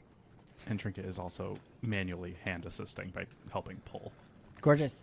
So the two of you, I can have Repot do a body with the help of Trinket, which will grant you advantage. Okay. So 3 die. Let's do this then. 10 plus 2. All right, that's a success. So as you start reeling in, there's like the rope tension builds. It builds, and then which was not quite loud enough for the. There we go. Thank you. As they pop out of the quicksand and they start thrashing through the water as they're being reeled in by Repot and Trinket, I'm pulled pushing. to the edge of the swamp. Oh my God! Thank you so much. My name is Shelby. Thank you for your assistance. I really thought I was a goner. Well, glad you're okay. Do you need what happened? How did you get up all the way out there?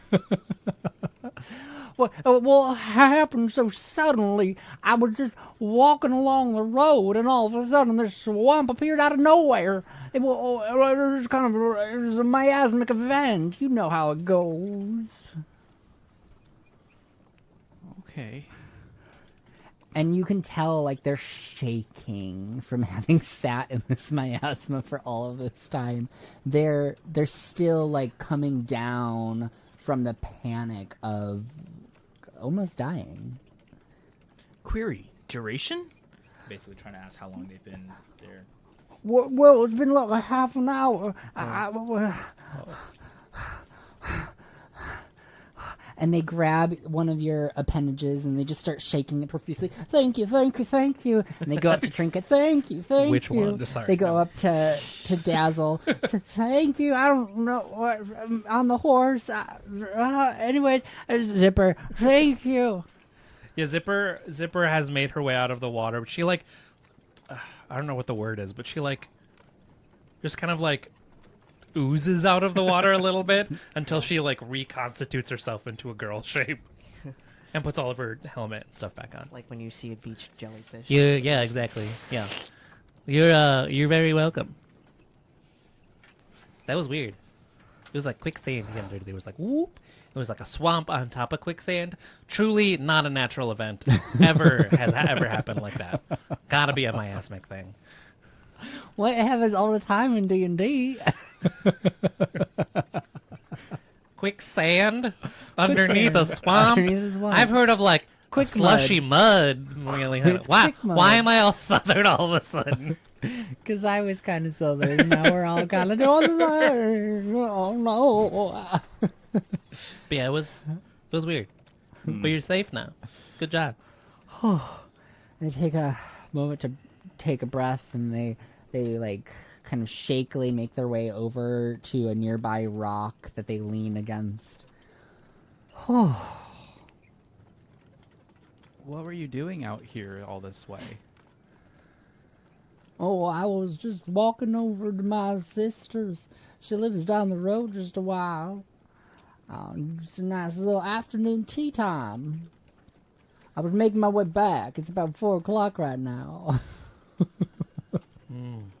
I think. Is it still 4? She looks at her watch. Yeah, it's still 4 o'clock. The watch still works after. It's a The waterproof. watch. It Yeah. was a diving watch. watch. There we go, don't worry yeah. We about have those it. in the Emerald Bay. We have That's lots fair, of them. that's Yeah, it's fair, yeah. very Makes a lot of common. sense. Well, I'll be off then. I'm gonna make my way back to where I live, Are which you is sure you'll be okay? a place. Am I gonna be? I'm gonna be fine. You all saved me. I'm all great now. All okay. dandy. Trinket or Zipper, someone tell them about the other cloud. Oh yeah, which way are you going? Oh well, I'm gonna be going down past Tine. I live just south of Tine. Oh yeah, so there's another one of these, but it's not as scary. I mean, it's weird, but it's not as scary. But it's just a bit sticky on the road. So maybe if you just like don't take the road, just like curve around the road a little bit, and I'll point out on our map like where the miasma was. I think Repot is still kicking itself for not creating a path through that's like safer for people to traverse. And I think maybe Repot offers like another basically a pair of stilts for them to use in order to kind of get back.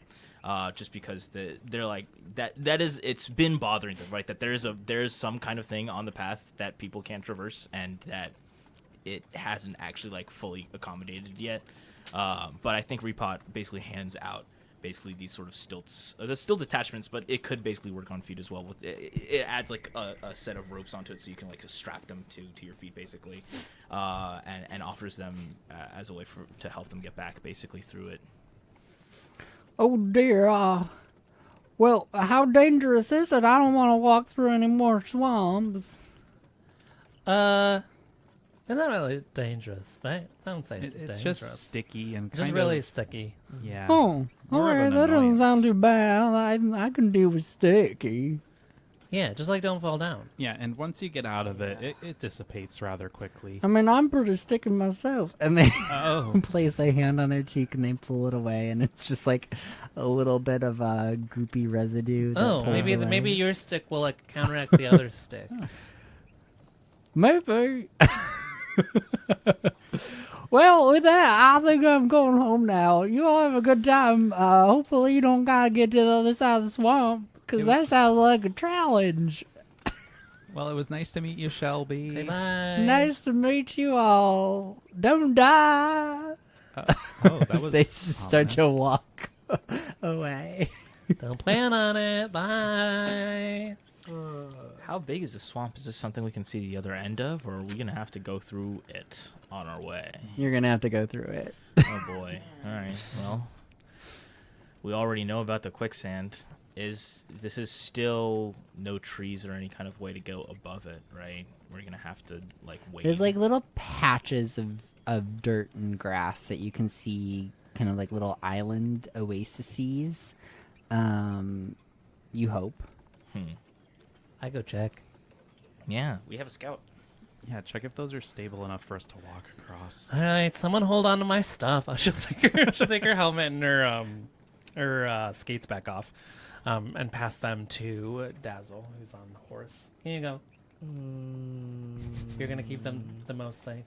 You can put them on the other horse. Here you Oh, God. These, and I'm just gonna put them on your lap. Okay, yep. And Dazzle takes them off and puts them on Cherry instead. Horse with a helmet. So I'd like to essentially scout the terrain that's underwater and see, like, are there hard patches that we could walk through? I think Repot gives you like a set of those like kind of like flags that you can stick down into place to mark what places are safe and which ones aren't. It just gives you like just a handful of them basically that you can kind of stick where you need to. Because Repot is very much like thinking about how we're going to get horses across this this is going to be quite a bit of a challenge. And I think Repot is imagining some kind of construction project, basically, or some kind of ramp or some kind of hard surface that we can kind of lay down between places that are safe. Just because, well, I mean, you know, quicksand, right? Yeah. Like, that's you know, we don't want horses in that. That's going to be tough. Oh God. Yeah, Falcor. if at all possible. Trays. Right. So in order to avoid that kind of situation, I think Repot is beginning to kind of analyze the surroundings for like hard surfaces that it might be able to use, or some kind of materials that it might be able to take advantage of to sort of build sort of bridges. But it hands you a set of flags.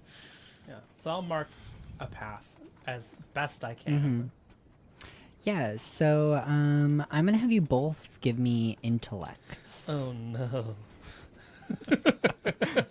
I want to say I want to use Someone help me. I want to say widen the path for those behind me, but technically I haven't gone there yet. Yeah, I'm going to nix that today. Well, okay, fine.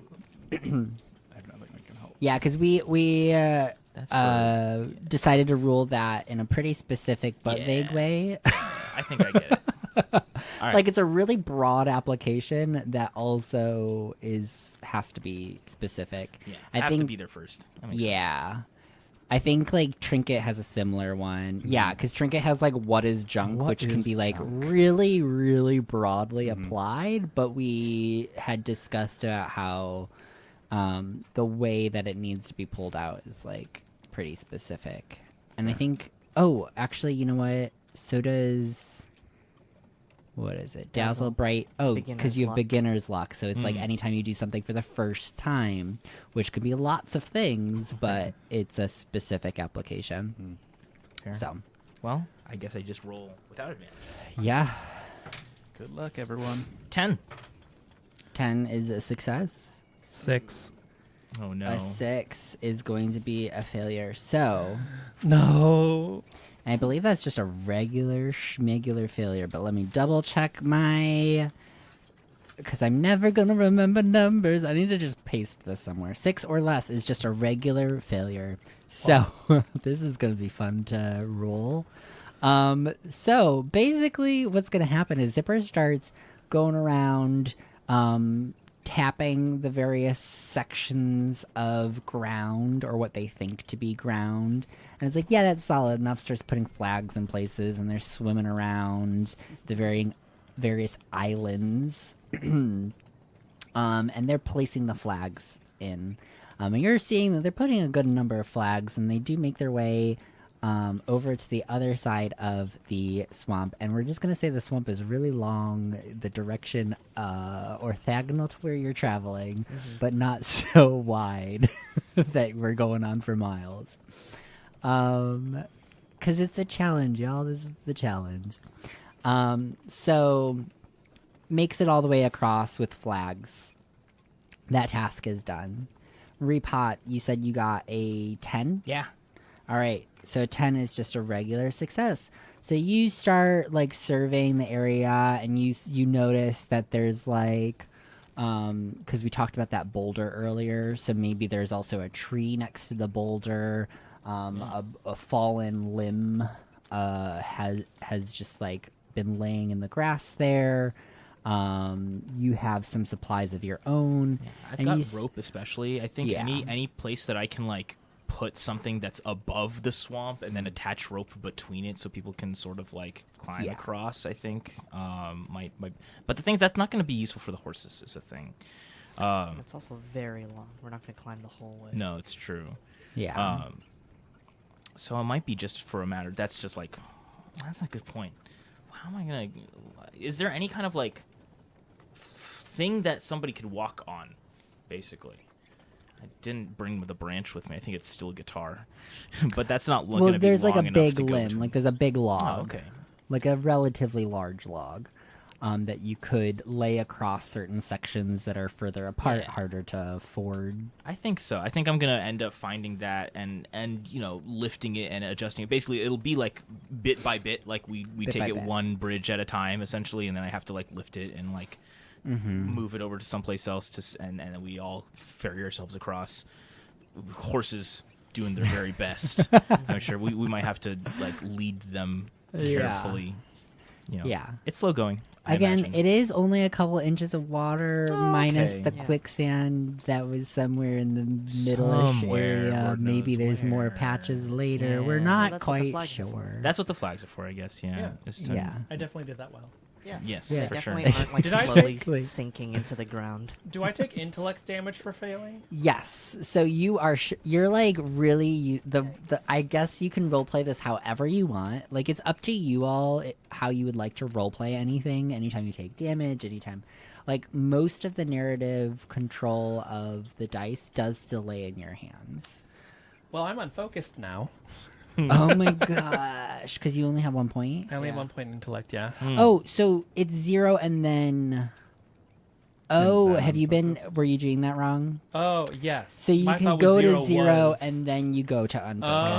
Oh. Yeah, So yeah. non-unfocused. Otherwise, you would immediately become like whatever the first damage you take, We're and that learning sucks. together, everyone. Yeah, we're learning. I wasn't keeping track of Yeah. anything. So I'm going to say Zipper, underwater as a jellyfish, is pushing on the ground and is like, that could hold me.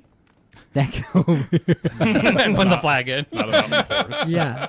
And there's like a lot of debating. Like you all watch Zipper like really take a long time doing this. You and just you're see like, you just see flag the above the flags, the bundle of flags going in the water, and then they stop somewhere, and then one gets taken out and shoved to the ground. Right. Yeah. Okay, so you begin to do this all. So the log is being like placed between two. There are like a couple things that are close. There's like some sections where like it seems like it's more of a pathway, and you can like start to slowly make your way around. The horses are kind of like kept as close to those land areas as possible. And you start to make your way slowly across the swamp. And then there's one of the attempts to place the log down. Seems perfectly fine. You place the log. It seems stable enough. And then you start to put your weight on it. And you start to realize that like it's pressing down a little bit more than you would like. And you all continue to go down this log until splash. One end of the log just splashes into the water. There's a drop off there. Whatever land Zipper had found was more so just a pile of detritus floating and collecting in the water that felt stable from the outside but collapsed under your weight. And so with that, who's kind of leading the effort?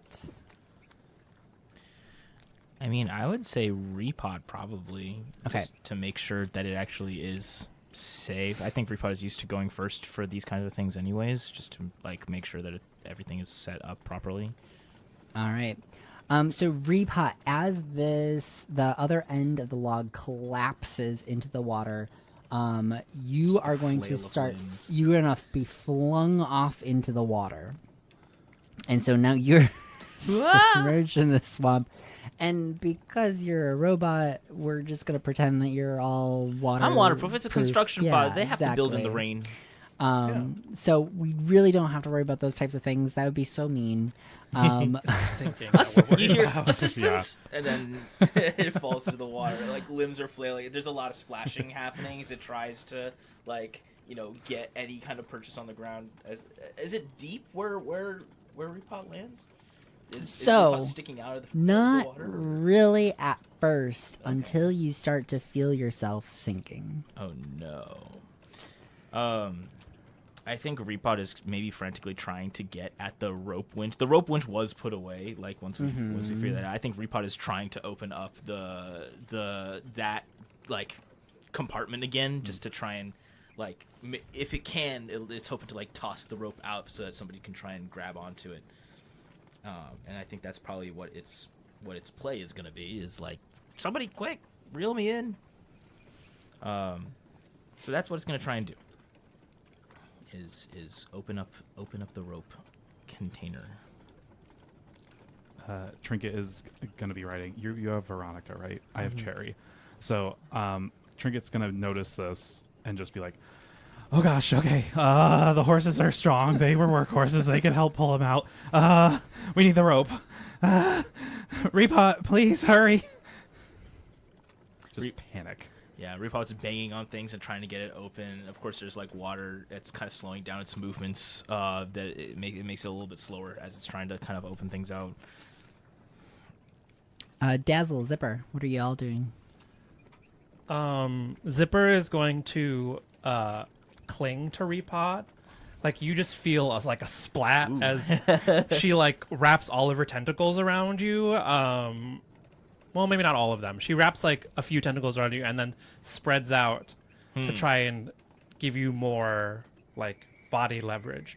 Also, Yeah. I'm gonna, with consent, I'm gonna try and weasel a tentacle into your rope compartment and push it open from the inside. Oh, there we go. Yeah, that'll help.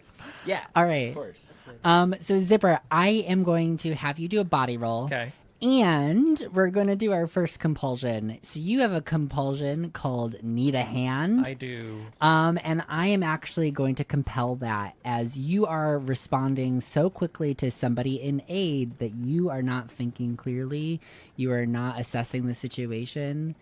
You're offering help. So That is roll with correct. disadvantage. Disadvantage. Yeah. Incredibly rude. Oops.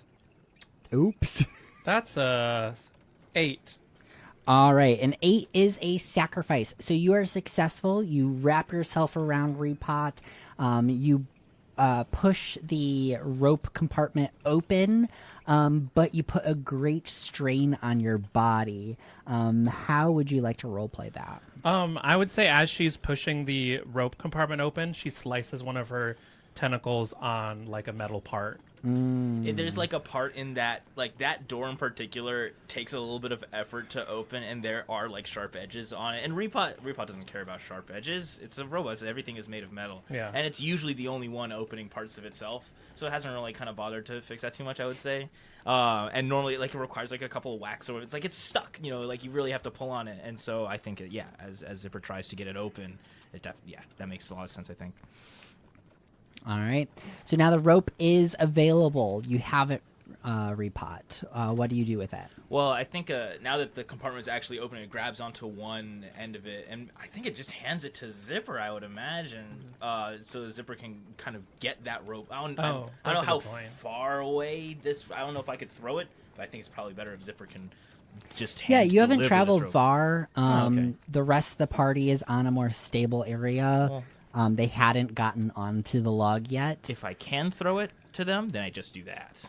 Basically, if it's that distance. Otherwise, I just hand it off to Zipper. So I can Zipper also just deliver pick it yeah. up if you throw it and it doesn't That's work. true. That's true. Yeah. Okay. Repot tries to throw the rope as much as it can. Like it, Yeah. it unspools a bit of it from the winch, so it's not like dragging against it. It gets a bundle of it and then tries to fling that basically over to where the log basically is. I think. Okay. So the rope lands over on the dry land where Trinket and Dazzle have the horses. Slay. Okay. Trinket gets off of Cherry and grabs the rope, pulls it over to Dazzle's horse, ties it onto the bridle so that it'll be able to, pull it, and then pulls it more and puts it onto Cherry as well, so it has two horses that are going to be helping pull. And I start leading the horses backwards. Gorgeous. Dazzle, can you give me a personality? And that is how we are going to get the horses into this. If anyone can motivate these horses, it's Yeah. Dazzle. There we go. I'm checking to see if I have any abilities available. Is this your first time working with horses? Yeah. Honestly, oh yes. Yes. Can Okay, I cool. use beginner's luck? You can use your beginner's luck. Okay. That's 11. An 11 is a success. So you start calling the horses backwards, and they start backing up, pulling Repot out of the quicksand, and with another Repot pops out of the quicksand. Yeah, this is physics. It's how it works. And is safely pulled to the shore of this little oasis in the middle of the swamp. Great. And now you're all back on dry land. Wonderful. Well, that was terrifying. Was it? Trinket gets very worked up over things very quickly. You are also in the middle of a miasmic field, so you're feeling the effects of fear again. This is a fear swamp. How much further do we have to go? You're about halfway. Okay. I Yeah. think Repot, especially with the log that was supposed to be good but wasn't, kind of like asks, basically it addresses Zipper as like, navigate correction with the flag. It's like basically so it's like, make sure that this is actually saved, please. She like pops up her head, so she's just like eyes Right. looking at you, and she goes, and then All right. I guess I'll attempt to do a better Yeah. job at Give flag me another placement. intellect roll. Oh no, I'm gonna be Just hurt. double it. check basically. Yeah, this is something that could Backfire. over Oh, no. over fry your brain. It does, I think. Oh no. 6. Yeah. So that is going to be a failure, and you are now unfocused. So I will let you roleplay unfocused however you would like, but you can no longer do anything that requires an intellect roll. You kind of are just like spent. This is like when you have that mental battery just completely depleted, and you're just like, I have to lay catatonic on the couch. Yeah, so she has this bundle of flags, but she isn't placing them anywhere. You just see them like swimming around at this point. She doesn't even stop. She's just kind of very like distracted by all the little things in the water. I don't think she. Oh, I don't think she knows where to put them. Repot. Yes. I guess. Like, Have you heard of snowshoes? affirmative. That might come in handy for your appendages if maybe Trinket has a tennis racket or two. Oh, that is something I might have on me. I'm not sure. Yeah, so I think we kind of established that you can use your body and invoke your... What is it? Alright. It doesn't have to be tennis rackets, but it would be nice to have something that's like nice and wide. What is junk Yeah, I'll aspect try what is to junk. to just My body. have this be a part of your body Yeah. that you can then break off and Let's use for see. other And then people. tell us a story of who it belonged to. Yeah, exactly. All right. Ooh, that's not great. Plus 1, so 9. So a 9 is a sacrifice. Okay. So you'll take a point of damage, but you are successful. Okay. So that's kind of like you're breaking off chunks of yourself now. Makes That sense, is depleting your body. But you do find some suitable items that are a part of you that could be fashioned into a snowshoe-esque situation.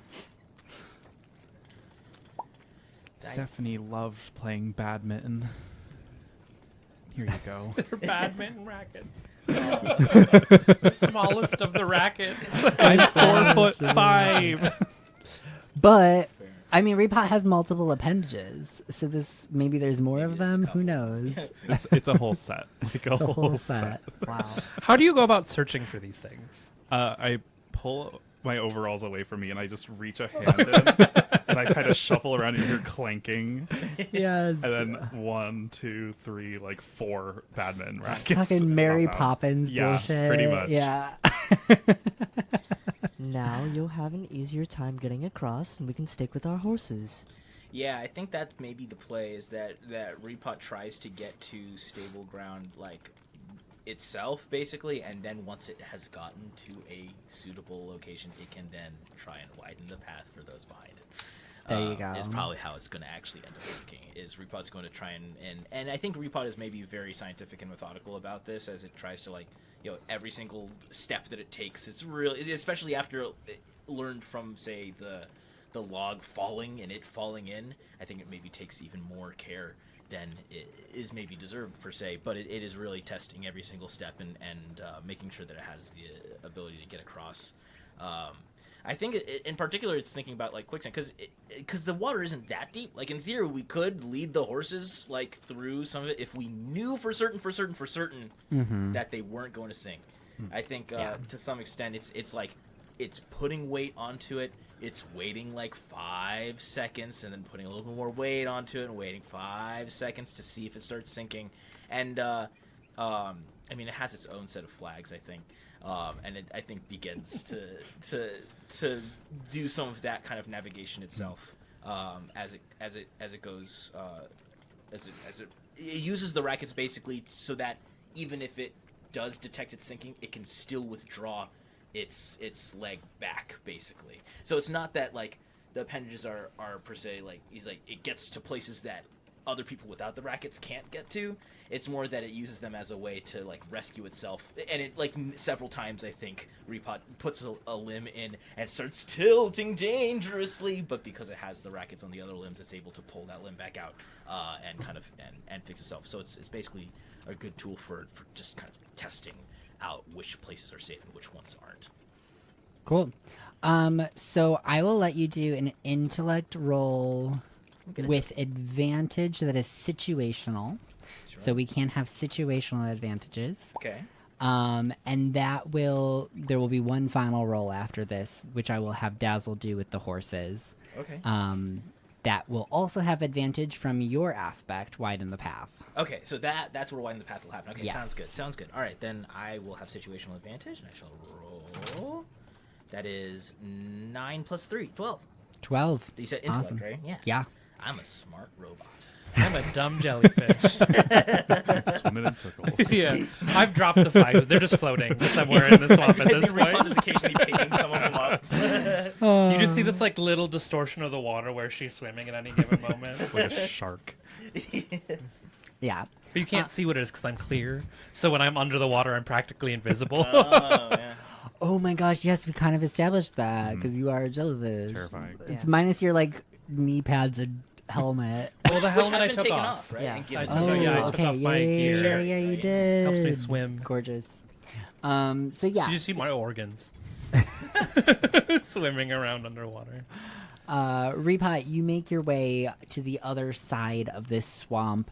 You create a nice path, nice clear path for everyone behind you. And you are now on solid ground on the other side out of the miasmic area of effect. I will have one last roll from Dazzle to get the horses over, and we'll do again that personality. But you can do this with advantage because of the widen the path behind from Repot. What's your personality? That's a 9. That's a 9. Okay, so it is a bit of a sacrifice. So, again, I'll let you roleplay however that is, but you're just becoming socially drained by this act of coaxing horses across. This is disgusting. Why did I even agree to this? I don't even know Dahlia that well, and I met these guys earlier today. I don't even want to be here. You get me though, right, Veronica? I like to think that you're so antisocial that interacting with horses is draining you. You're like, oh, how dare! And Veronica just like stomps her foot into the mud and it splashes across your fur. Not you two. Et tu, Veronica.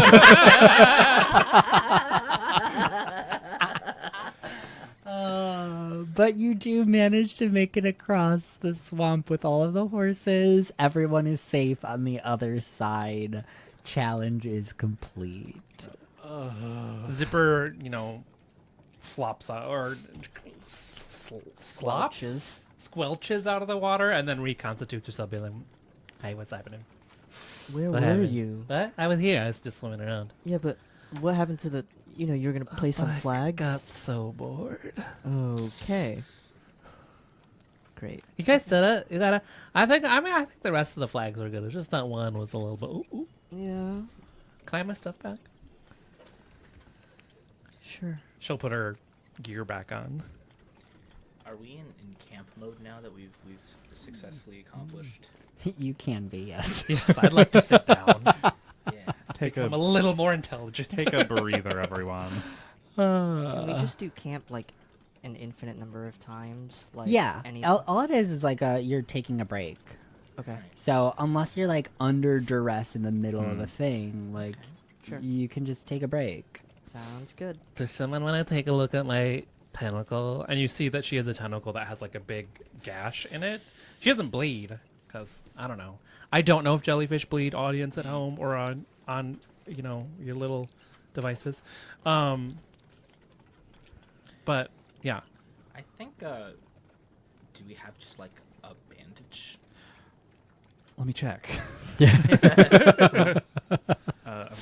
I'm gonna try checking to see if I have like a first aid kit or like a little tin of bandages. Yeah. And just a reminder, you automatically recover 2 points of abilities and 2 points of attributes. You can spread however you would like. yeah, I put that into intelligence and I'm still down to body. So Gorgeous. Okay, figured that cool. one's the easier one to help me Alright. with. Can't make me smarter. Doug got snake eyes. It was a 7. Funny. A 7. So yeah. it's a sacrifice. So it's basically, so this is where like healing kind of gets balanced a little bit in the system. Because a lot of times it's just trading points. The reason we did that is to reward certain archetypes that are a little bit more support focused. I think. Let's say that Repot in particular notices the gash as like a failure of its own, right? Because like that was specifically because of like the tears, The little puppy dog eyes. yeah. Because that is something like where somebody tried to do the thing that if Repot had actually properly maintained that door of the rope thing, like this Yeah. wouldn't have happened, right? Like if it had not been rusted shut and didn't require, X amount of knocks and whatever in order to actually set. And also, there's the sharp edge on that thing, which Repot has never had a problem with before, but now realizes is a problem, right? I think Repot takes maybe finally a little bit of time to actually make sure that door opens properly, and maybe like tries to sand down the edges of the door to try and avoid this from happening again. And I do this specifically so I can get myself a point of harmony, as it sort of fixes a piece of itself that has been neglected for a while. Is the Gorgeous. Yeah. Get one of those tokens. Oh yeah. Thank you. What thank happened you. with the healing? Does somebody heal me? Yeah, Dazzle's gonna do something as well. Yeah. Okay. I can't find it. But Well, so Trinket, you had gotten a sacrifice, right? Yeah. So it is was- successful. So you did It heals Zipper that point, should heal but Trinket. you take a Never mind. damage as I a don't wanna result. heal Trinket. Okay, that's fine. I guess if you don't want to heal Trinket, that's okay. So, so it kind of was just trading points at that. What form does that hurt take for you as you give? Like, what? How does that sacrifice manifest in you? So Trinket like gives away pieces of themselves, you kind of notice, like, you guys didn't really notice it when you first met Trinket because it was just kind of how he looked. But basically, he has this like golden kind of amber glow that kind of gets a little bit dimmer every time he has to give away pieces of himself because his energy is getting weaker. So he kind of like slumps a little bit more, shoulders kind of droop. Well, I give you a rapport for helping me. Yeah, you do get a report for helping. Thank you. You're welcome. This is so fucked up. You're literally using parts Uh-huh. of your body. Yeah, to, that's what Trinket does. It's, Yeah. oh my gosh, How it's often wild. does Trinket find stuff? It's kind of rare. To find something with sentimental value that someone has left to rot that he can use to replenish himself. What if I shocked you? Do you think it'll work the same? No. No. Different kind of energy. I But thought about. I mean, you're kind of similar. If we get to another town, I can start Rummaging? perusing. Yeah. So the solution is to get to the next town. She takes out her like normal speed skates. Can you like hold on to these for a little bit? I think so. And Trinket will take them and kind of feel like, oh, And Trinket just kind of like shoves them into his overalls. I do want them back. You will. They just won't have the energy associated with them. But I guess you That can doesn't- recharge them. Yeah, I don't know what that means. Oh my so gosh. Trinket just connected like these things can get recharged if someone wants it back. Oh my gosh, that's wild. Oh. But they Damn. have to be something sentimental. It Or can't be just rekindling anything the- you the- have. those are my original. Well, Memories. If those are my being- first speed wheels. Yeah. What? If you're trusted with taking care of something Mhm. that people do care about. Yeah. Interesting.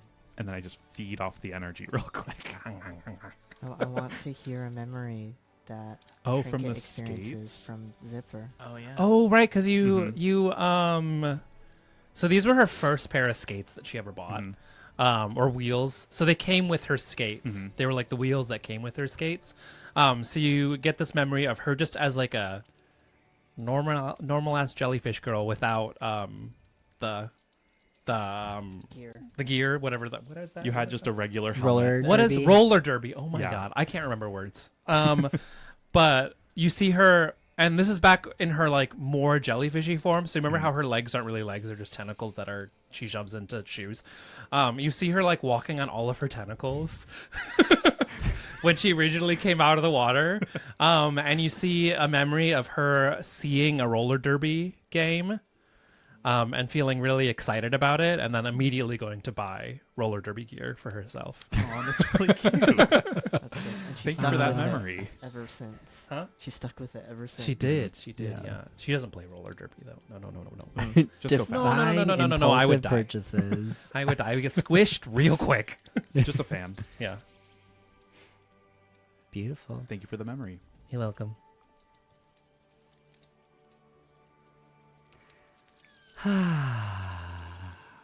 Oh, do I have to roll something to give Trinket a point of body back? Does that yes, make sense? So like, Can I roll personality?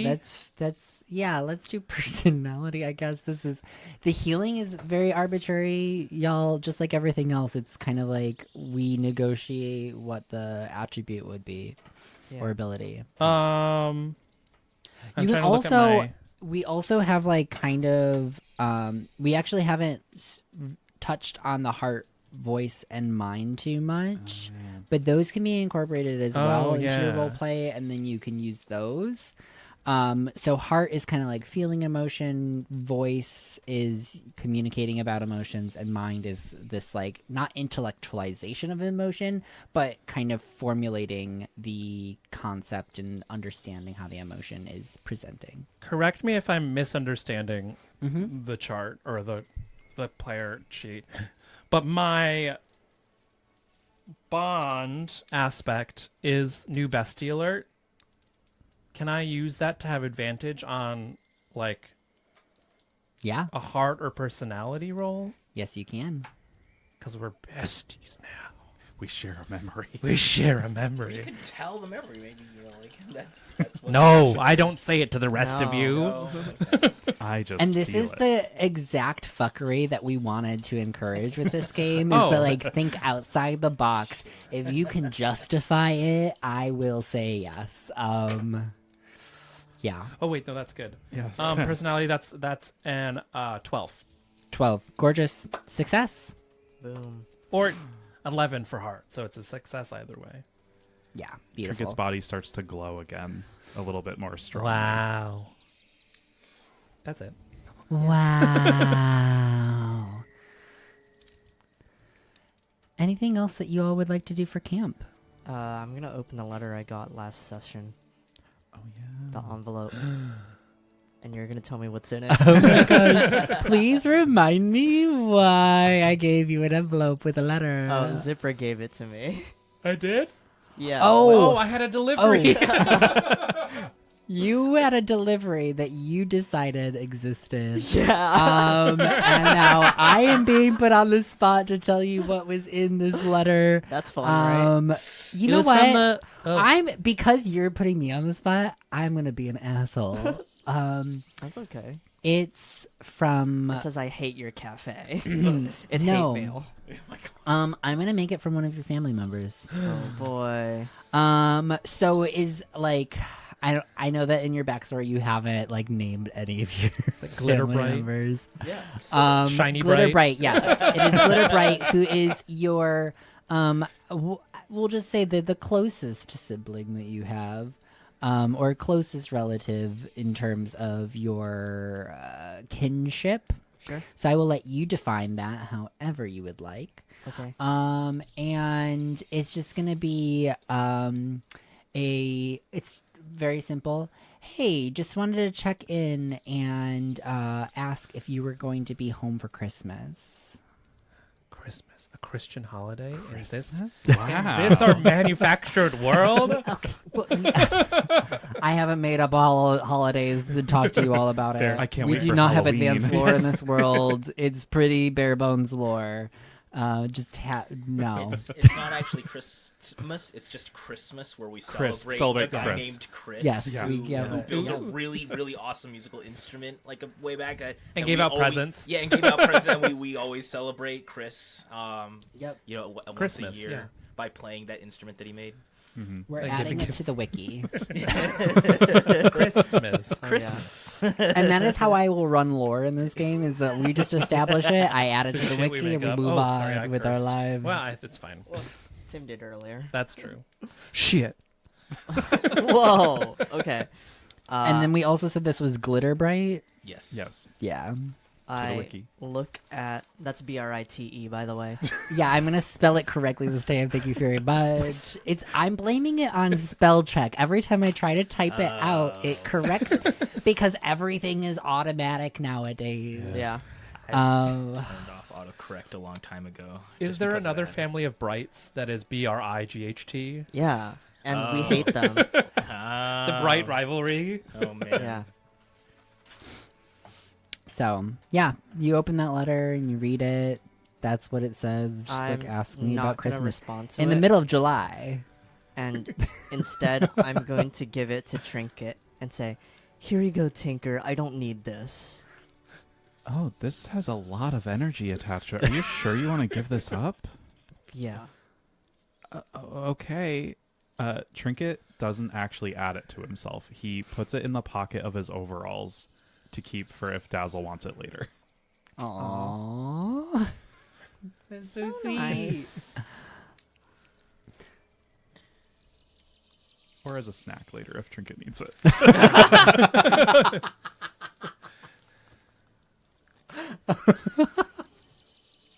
Like a bag of potato chips. Yeah, it's more like a shot of insulin.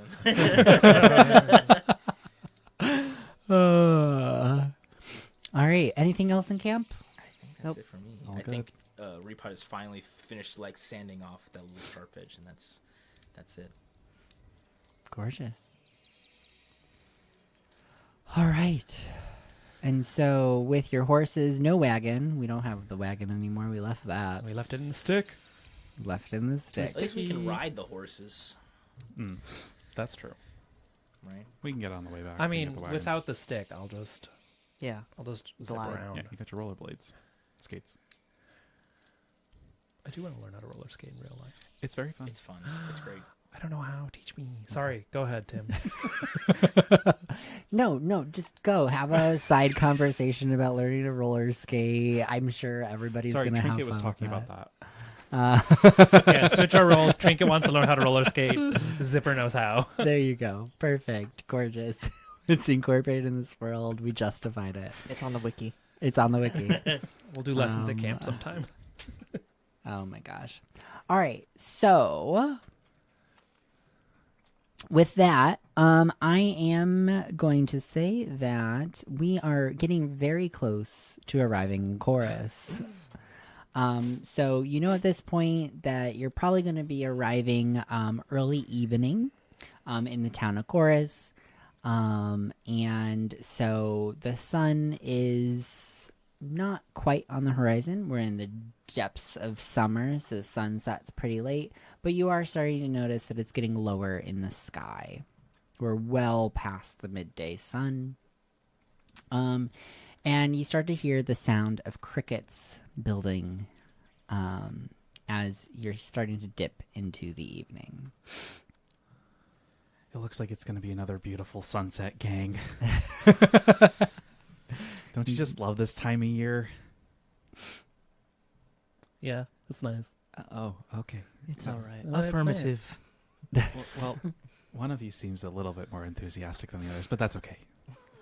It's me, isn't it? Sure. And it's quite a calm, serene travel for quite some time, and you start to see Chorus on the horizon, just out of reach. Maybe we'll be there in time for dinner. You guys can try some of that farm-to-table stuff you were talking about. Yeah, that'd be nice. I hope they have pecan pie. I'd love to see I got one. nothing to say. I was That like does sound nice, waiting. though. And as you're rounding one of the particularly tall hills in the rolling hills, you start to notice a fog creeping down from the top of the hill to your right. Just swirling mist kind of slowly sinking down into the valley within which you are traveling. Great. Feels Another like one of another one. these. What do you mean? This is just natural occurrences in this world. They happen so frequently. But that's why I stay. Well, that's why Dazzle just stays in Tine. That wasn't Dazzle speaking to the chronicler. That didn't make sense. yeah, Dazzle. No, canonically, Get outta Dazzle here, just shoot, starts having shoot. conversations with the narrator. He's probably just muttering to themselves, like sees the fog and it's like, this is why I stay. This is why I say. So yes, a fog is starting to roll down the hill, and you see that it is going to be in your pathway. All right, Repot, turn on your headlights. Repot does so. Yeah. Yeah, I think Repot definitely has some kind of flashlight attachment. 100%, yes. See, Beautiful. Tinker, I wish you were like this. Trinket holds out their hand and puts their palm up, and a flashlight turns on. Oh my god. Repot just plays back. I wish you were like this. back to Dazzle Blade. Well, the sun hits Dazzle in the exact position, Sparkles. and sparkles begin to It's like a gleam disco around. ball. Everybody turns to look. I put a tentacle at the end of one of your flashlights, and my whole body glows. Okay. Oh yeah, like fiber optic Yeah, cables. Your whole body. So a massive shining group of strangers is going down the road into this fog. Yes, and as you step into the precipice of this wall of fog that has built alongside the road, again you start to feel that wave of fear wash over you. It's thick and oppressive. There's a kind of tingle in the back of your throat. And it starts to just feel heavy. So this is truly my asthma. All right. That's enough. You of had to that. do it at least once. You mean twice? It's true, a tickle at the back of your throat. But on yes, now. it's a pressure that you can feel all around you. It's almost like it's pressing down on you as you make your way deeper into this fog, this glowing party. Yeah. Maybe the light is like reflecting off of the fog. Actually Yeah, makes I it was going to say, harder does for the us. light does the light help us, Yeah, or we've turned on our brights and it's actually hurting us a little bit. Yeah. I mean, so like with fog, we've all been there where like some light is good, but like the brights, yeah, that just reflects back into your eyes and you're like, ah. So yeah, you're probably fine because it's like a flashlight and some robot light Headlights. headlights. I say, but if I dissipate the light, with my body. Does that help us see? You diffuse the light. Probably, exactly. actually. I I'm think- more of a glow. Yeah. I think Repod also is maybe relying more on its other sensors than the camera input at this point, especially when visibility gets low. I think Repod is like turning up the gain on the microphone and like doing some more like scanning, like radar and stuff like that. That it's relying on a little bit more, I think, as it makes its way through. Ooh, do you hear anything? Do I hear anything other than us kind of walking and going over the road, which might be a little bumpy? Is there anybody else, or what do I hear? Yeah, it's pretty quiet. There's the sound of the crickets that are starting to chirp in the brush alongside the road. You hear the sound of your footsteps on the dirt path before you. There is this like kind of ringing in your ears, almost like a tinnitus situation. Very faint though, not overpowering. But no, there doesn't seem to be like anybody else in the area or any other like critters or anything. Just a fog that is getting progressively thicker and thicker. Well, if I had to breathe, this might be a problem. Oh, the same. How you doing, Dazzle? Everyone looks around confused. I'm The doing narrator is perfect. confused. No, I do have Per to breathe. usual. That's not fair. But probably it's not as oppressive as if I had lungs. I mean, not drink, but you do drink water. You breathe in water, so Yeah, that's true. humidity. It's sort of like a filter breathing. Gills. I don't know how jellyfish breathe. Do jellyfish breathe? Someone answered me this at home. in the chat. Yeah. Jellyfish breathe. Slide into my DMs and tell me if jellyfish breathe. What a weird DM to get. I really hope somebody does. So yeah, you're feeling this pressure. The fog is getting thicker. The fog, it's thick fog. So the fog is getting thicker and thicker and thicker, and your vision is getting worse and worse and worse until the point where you can only see maybe an arm's length out in front of you, or appendage length for some of you, out in front of you. It's still fairly easy to stay on the path. It's a road. You can tell when the edge of the road happens, it turns to grass. And so you can continue on in the same direction, but it is starting to get a little weird. Weird how? Well, Great question. it's a very thick fog that happened quite quickly and seems to be very localized. You hadn't noticed any other fog on the horizon. You had previously been able to see Chorus.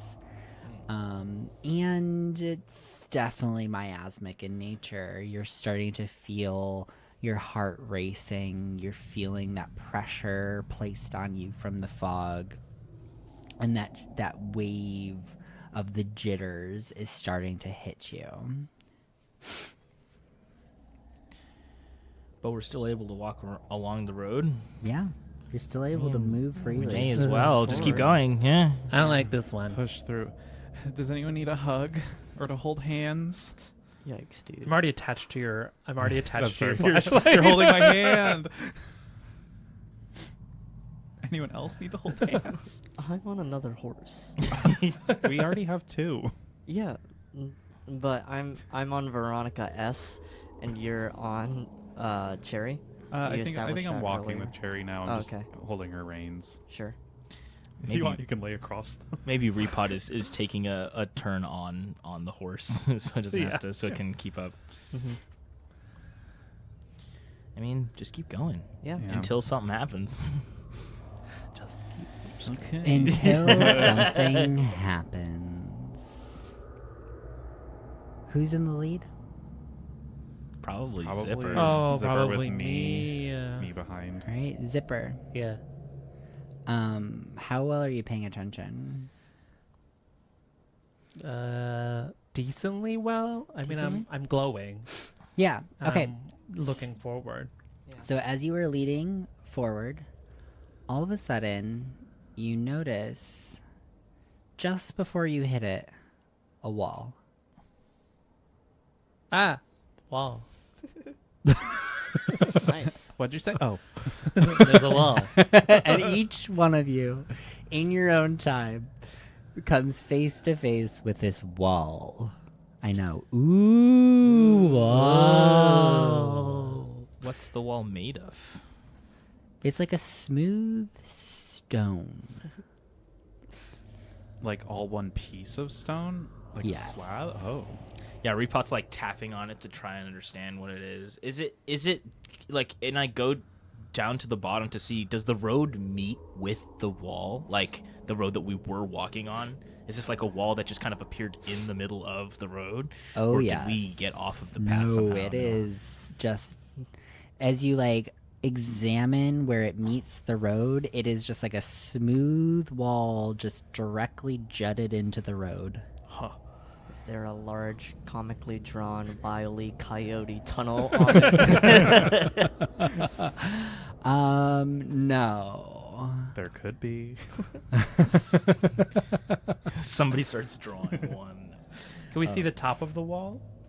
Not through the fog. Or the sides? Yeah, sides. Does it feel infinitely long?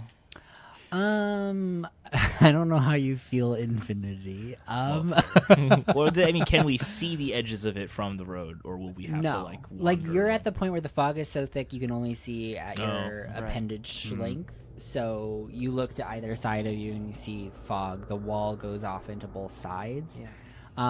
If you would like to just trail along it, you can continue on towards the edge of the road. I think Repot does want to do that. Also, Repot, I would say, is now, it's still relying on more of like a radar sonar sort of kind of sensor thing. I think it can see a little bit further than everybody else can. I think Repot is going to try like going off the road a little bit just to see if it can find the end of this wall or if it just keeps going forever.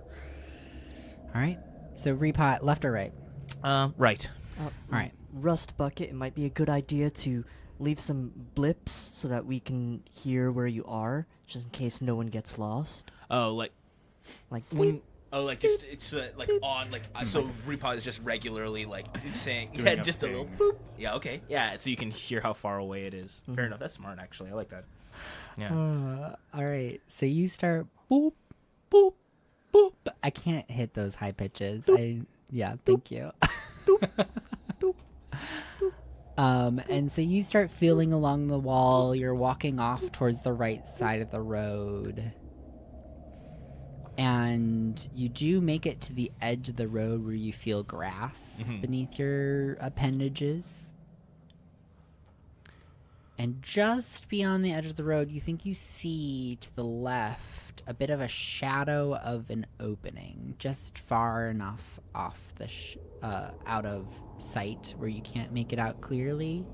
But you do think the wall, at least, is broken there, if it doesn't end. I think Repot, in addition to the boops, says potential path identified. And just as because in case I feel like it's slowly getting out of range of like where they might hear. So just in case it's just checking in with them and just being like this is what I'm doing, and then I think it keeps trying to it'll get off the road, and try and get towards this potential opening. All right. So you make your way, and it becomes a little clearer and clearer, and it is indeed an opening in the wall where you can now see the wall continues further beyond, but there is a clear opening. Can I peek through it? Like, what's on the other side? Is it just more of the road? Yeah. So you step out into the opening of the wall as a bright light hits you. Directly from where you are looking. So you are blinded by this light as a siren goes off. And that's where we're gonna end this session. Oh no! intruder Get to detected. cover! Could you cover? All right, I'm gonna stop that siren though, so I can do my outro. So yeah, with our hearts full of anxiety and angst, and our friends somewhere in the fog behind us, this is where we're gonna end today's session. We ourselves will drift off and see you next week. Thank you for being our neighbor today. And I thought I said that siren. It's terrifying. You're welcome. If you hadn't noticed, we're in fear today. I want to thank our writers who keep me going and have made this possible. So we have, I don't know why it's still playing in the room. It's off stream, so I'm just gonna turn that down. Sorry, y'all. So I want to thank our writers who have kept me going and made this possible. Jacqueline and Pax. I also want to thank our artists who helped me realize my vision and immerse us in this story. So we are going to have 2 artists that are going to be starting working on artwork for this show. So we have Leanne from Chai Studios and Kaz the DM. I also want to thank our composers who help me realize my vision and immerse us in this story. So we have Ray. Thank you. Anything that you'd like to plug? If you go to itch.io and search RayD99, I have 4 different TTRPGs that are just one-page, one-shots that you can play. Gorgeous. And how do we spell that, Ray? That's RAYDEE 99. Wow. And sorry, also my brother Steven, who is a composer and electronic musician for Lusk, that is LUSQ. I also want to thank our Patreon subscribers, which for some reason I have the wrong outro printed out, so I'm going to do this from memory. Thank you, JayCeeAitch, Missy G, Chris B, Dan S, Maggie Z, and Russel B. Yay! Thank you, Patreon subscribers. You keep the lights on and are slowly helping me pay my bills. Lastly, I want to thank our players who get to have fun and play this game. So Ray, Doug, Dan, and Greg, thank you. Like what you saw and heard, follow us on Twitch. Hit that button. On Instagram at goblin_forge_TTRPG. Or if you want to be really nice, subscribe to our Patreon so I can say your name at patreon.com/goblin_forge, where you will get access to early play test materials and exclusive bonus content. Also, keep an eye out for our Kickstarter, which will eventually happen and help us fund this game.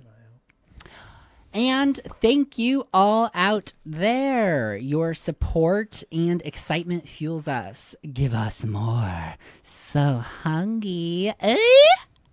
Sorry, I had to do it again. Well, bye. Bye. Bye. Thanks for coming. It was great to See see you you later. guys. It's been so long. Yeah, so Keep long. coming back. You come here often. Absolutely, Here. it's Sorry. Okay. Come again, Anyway, you bye. See It was you good to see later. you. Are we still?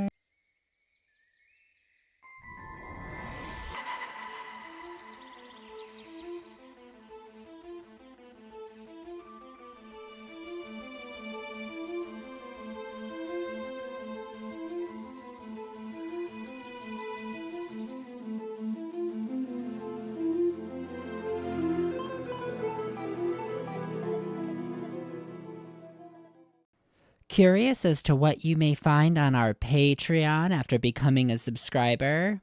Well, check out these clips for a sneak peek. Repo Body! I'm so glad that Tullum connected us. We really could use your help around here. I'm clever, and you can think of me as the general manager of the town. I make sure everything goes well around here. Name, Repot. Pronouns, it's, Repot equals nickname. RepairBot 057, little bit wordy. Legs, 4. Each leg has 3 appendages. Torso, 12 slots with customizable tools. Drawer, head, sensor array, camera, battery display, radar scanner, audio input. Unfortunately, integrity is not at 100%. Leg 4, bent. Affirmative. Current open session, 4.5 years. However, levels are still functioning. Any object we carry will stay at appropriate orientation.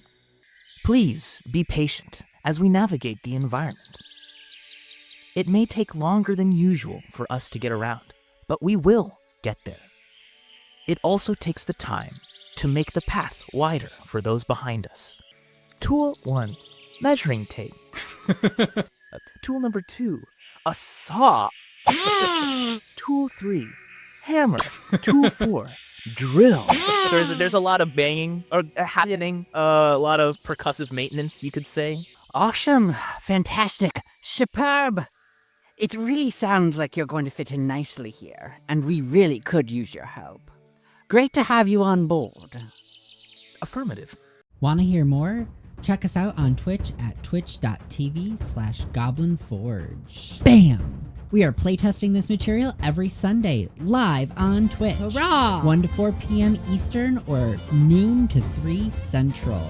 Woo! Catch this first arc on July 13th, 20th, 27th, and August 3rd. Whee! You can also support us on Patreon at patreon.com/goblin_forge, where you can find early access to playtest material and bonus content like this full interview.